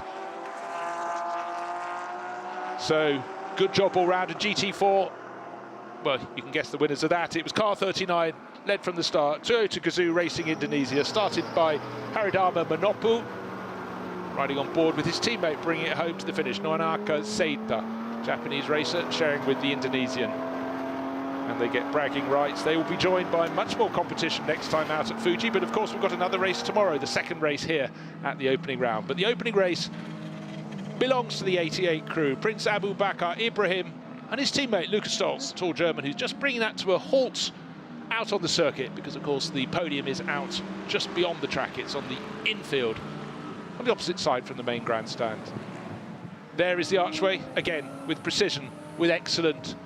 Through it drives the driver who took victory in the race. And there we have, dragging its rear bodywork, the car that led the early stages, but it got to the finish, but only just. What a race that was. It could have been A really, really tricky one in those conditions, and it was tricky, but the drivers excelled out there. Kept it neat, kept it tidy, and a really very good job done by all drivers concerned, so congratulations to all. We counted out 25 cars, and we got 25 cars back at the end, so delight all round from 888 JMR. They worked hard for that, and it was an inspired run to make an early pit stop. I wasn't sure that was the right tactic, but that's why I'm a commentator, and they go ahead and run the teams and run them with such excellence.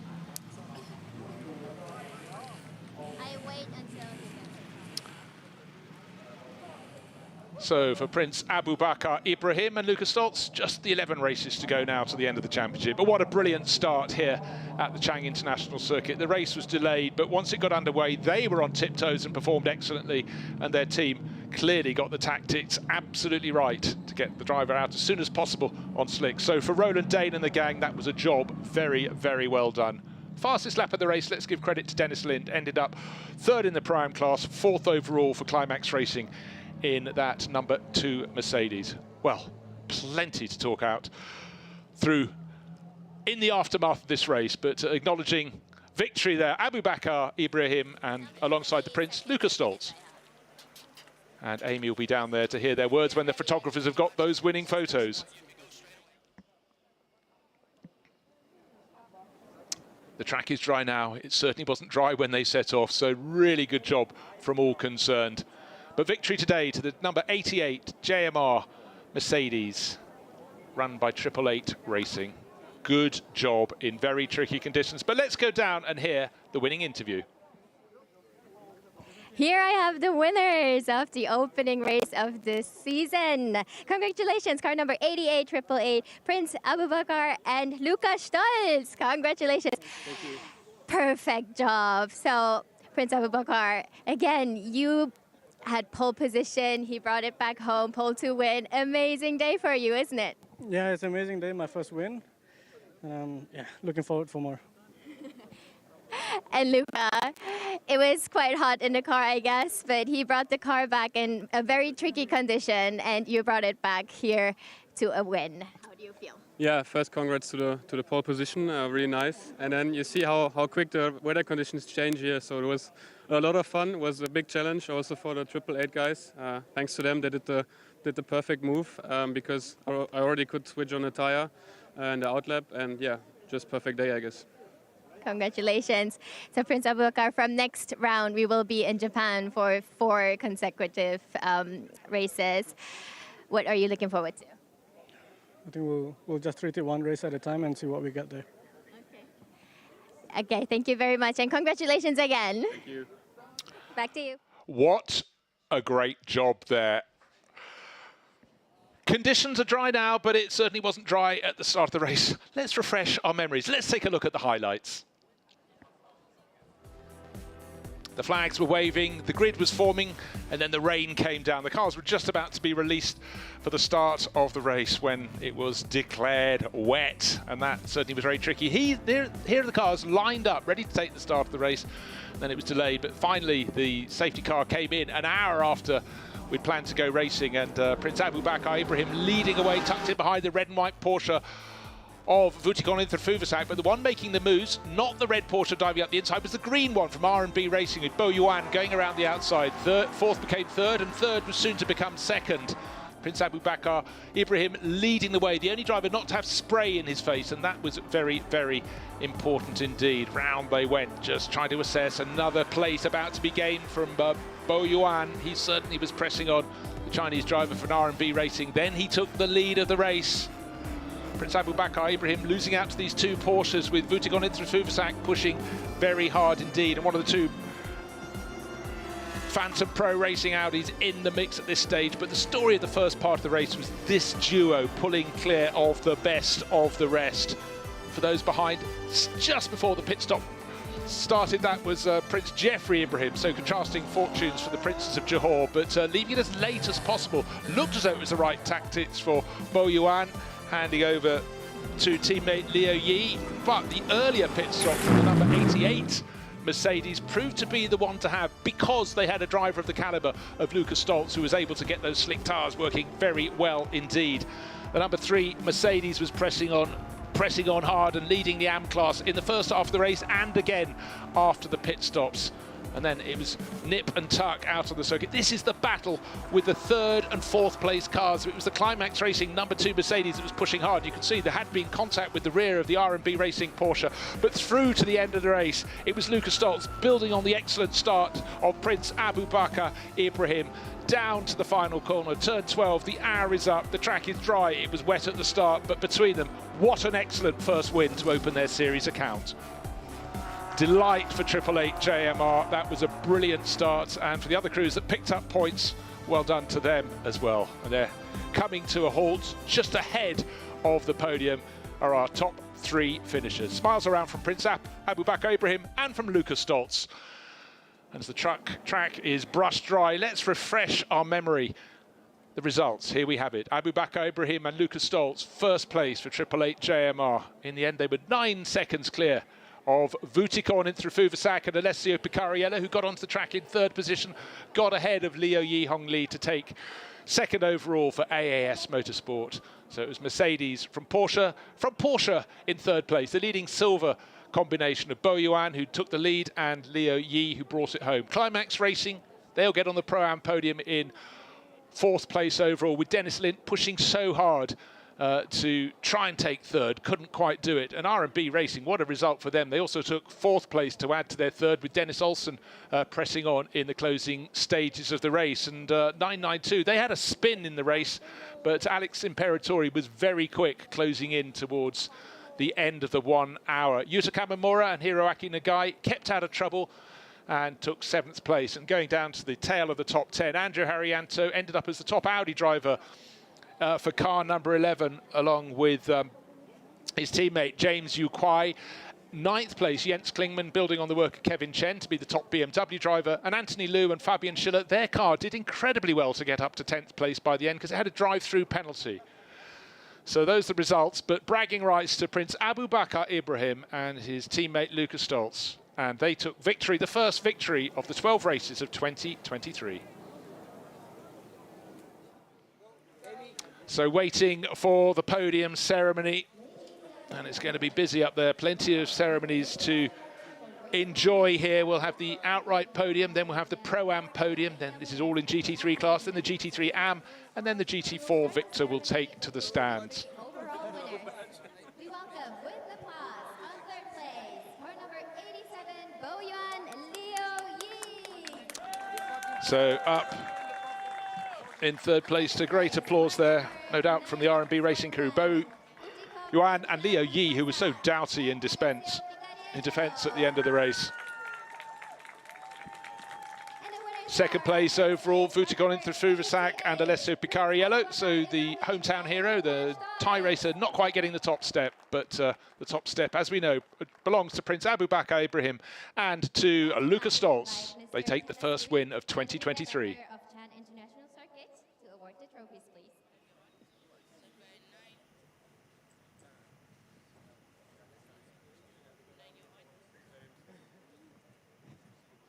So the trophy is being presented for, in time-honoured fashion, 3rd place, 2nd place, and they go up in rank. And of course, the ones everybody wants, those are the winners' trophies. To the tall German driver there, having his hand shaken, that is Lucas Stoltz, and Prince Abu Bakr Ibrahim, his first win. Will it be the first of many? Certainly got the season off to a flying start in incredibly difficult circumstances here and conditions at the Chang International Circuit.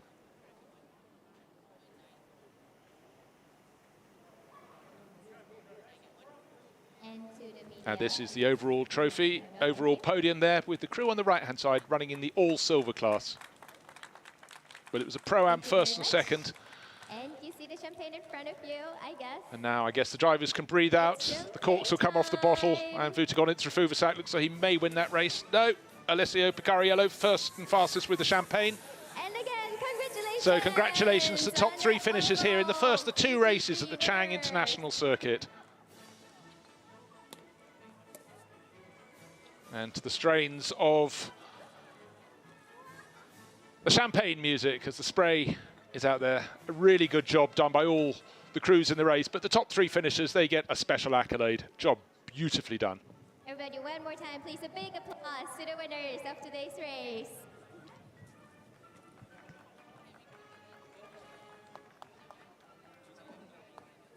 And so we'll rotate through the podiums. Now look at the weather. It's clearly been dry all day, except it hadn't, as the weather improves by the minute here at the Chang International Circuit at Buriram in Thailand. We had weather, plenty of it. It was wet yesterday. Parts of the track were flooded. And before the race today, just before the start of the race, the rain came in all over again. The race was delayed by an hour, but the drivers all did a fantastic job to stay on the island.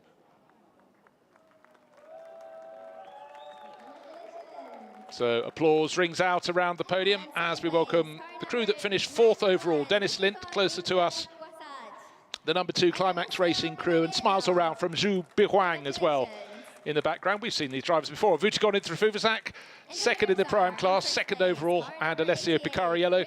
And back to the top step of the podium. Winners overall and winners in Pro-Am as well. It's Prince Abu Bakr Ibrahim. Up he comes, and then behind Lucas Stoltz as well.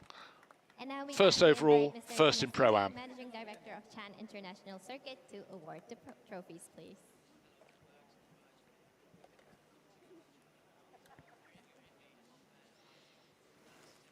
Again, another set of trophies being awarded. These are the ones for the Pro-Am. I think some of these teams might need to build a bit of a trophy cabinet this year, but it was about maximising the moments in a day that was very tricky indeed.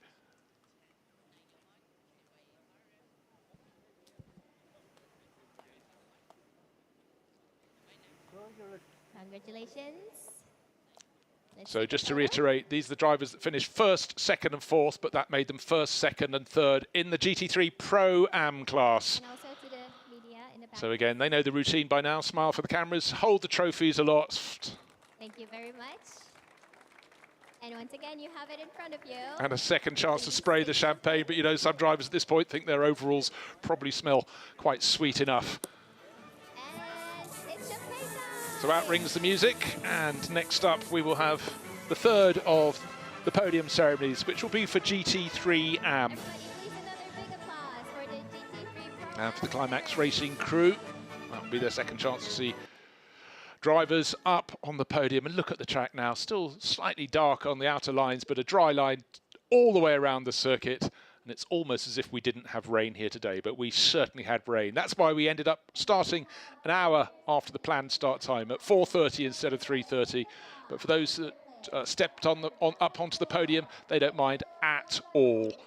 It's been a very good start to the championship. What tomorrow will bring weather-wise, we do not know. And as we saw today, what's the weather 1 minute is quite certainly not the weather the following minute. But we'll take what we come, and the race will start much earlier. It's a morning start tomorrow.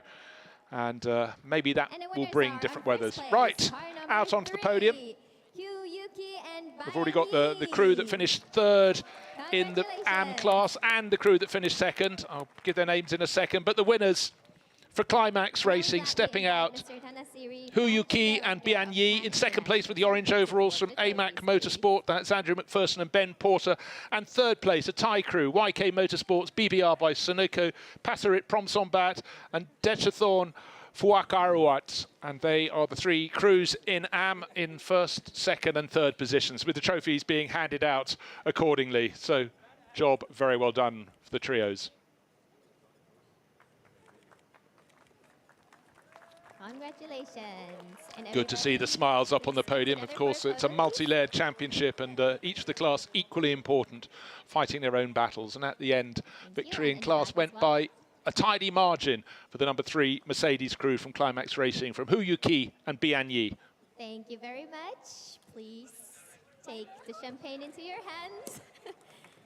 And it's champagne time. Congratulations. Just to alert you, it's the managing director of the circuit, Mr. Tanasari, who's been handing out the prizes. He's got a busy role with all these podium ceremonies. But I tell you what, if you're the MD of the circuit and you got away with weather like today, with a really, really good race, you're going to be smiling from ear to ear. Job well done, and the crews can dry out this evening.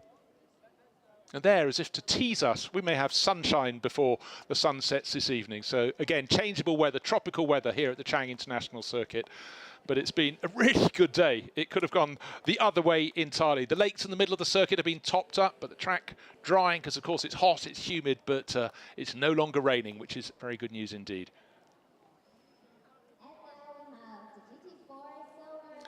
And to have the GT4 podium now. And with just the one car starting, that field will grow very much when we get to Japan. We knew the identity of the winners. Toyota Gazoo Racing Indonesia with their gorgeous-looking Supra GT4, and it was really well driven by Haridamo Manopo and Onaka Seita. But it's been a great day of racing here. The weather has been very, very trying indeed. It's been difficult for the crews. Some made inspired calls and some guessed the wrong way. They decided the second part of the race might be better on rain tyres. It wasn't. You needed slicks. It was about mastering the conditions, being bold on those early laps when the track was still wet on the slicks. Lucas Stoltz did that in inimitable, excellent form. And that is why fourth became third, became second, became first. And it's hats off to 888 JMR. They called the tactics absolutely spot on. That is why the driver who started from pole, Prince Abu Bakr Ibrahim, and his teammate Lucas Stoltz are the first winners of the 2023 Fanatec GT World Challenge Asia. It's goodbye from me.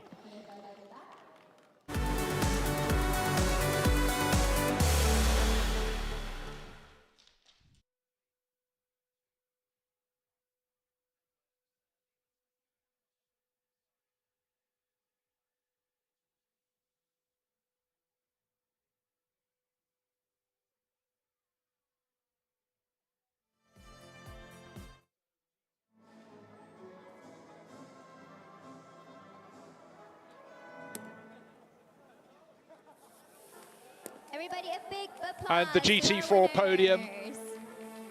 Champagne all round, smiles all round. They'll do it again tomorrow, but they know this is their easy ticket. This is just them in GT4, Toyota Gazoo Racing Indonesia. But they will have challenges when we head to the 4 rounds in Japan. But they kept out of way, kept out of trouble, and did a really good job to take the GT4 plaudits here at the Chang International Circuit. And that is it from the end of the opening day of racing here in Thailand. Here are the results one more time. Let's run through to refresh your memory. This famous win for Prince Abu Bakr Ibrahim and Lucas Stoltz, winning outright for 888 JMR. They also were the Pro-Am winners. Pro-Am finishers finishing first, second and fourth, with Vutikon Inthrifuvasak and Alessio Picariello for AAS Motorsport, making it a Mercedes Porsche combination first and second.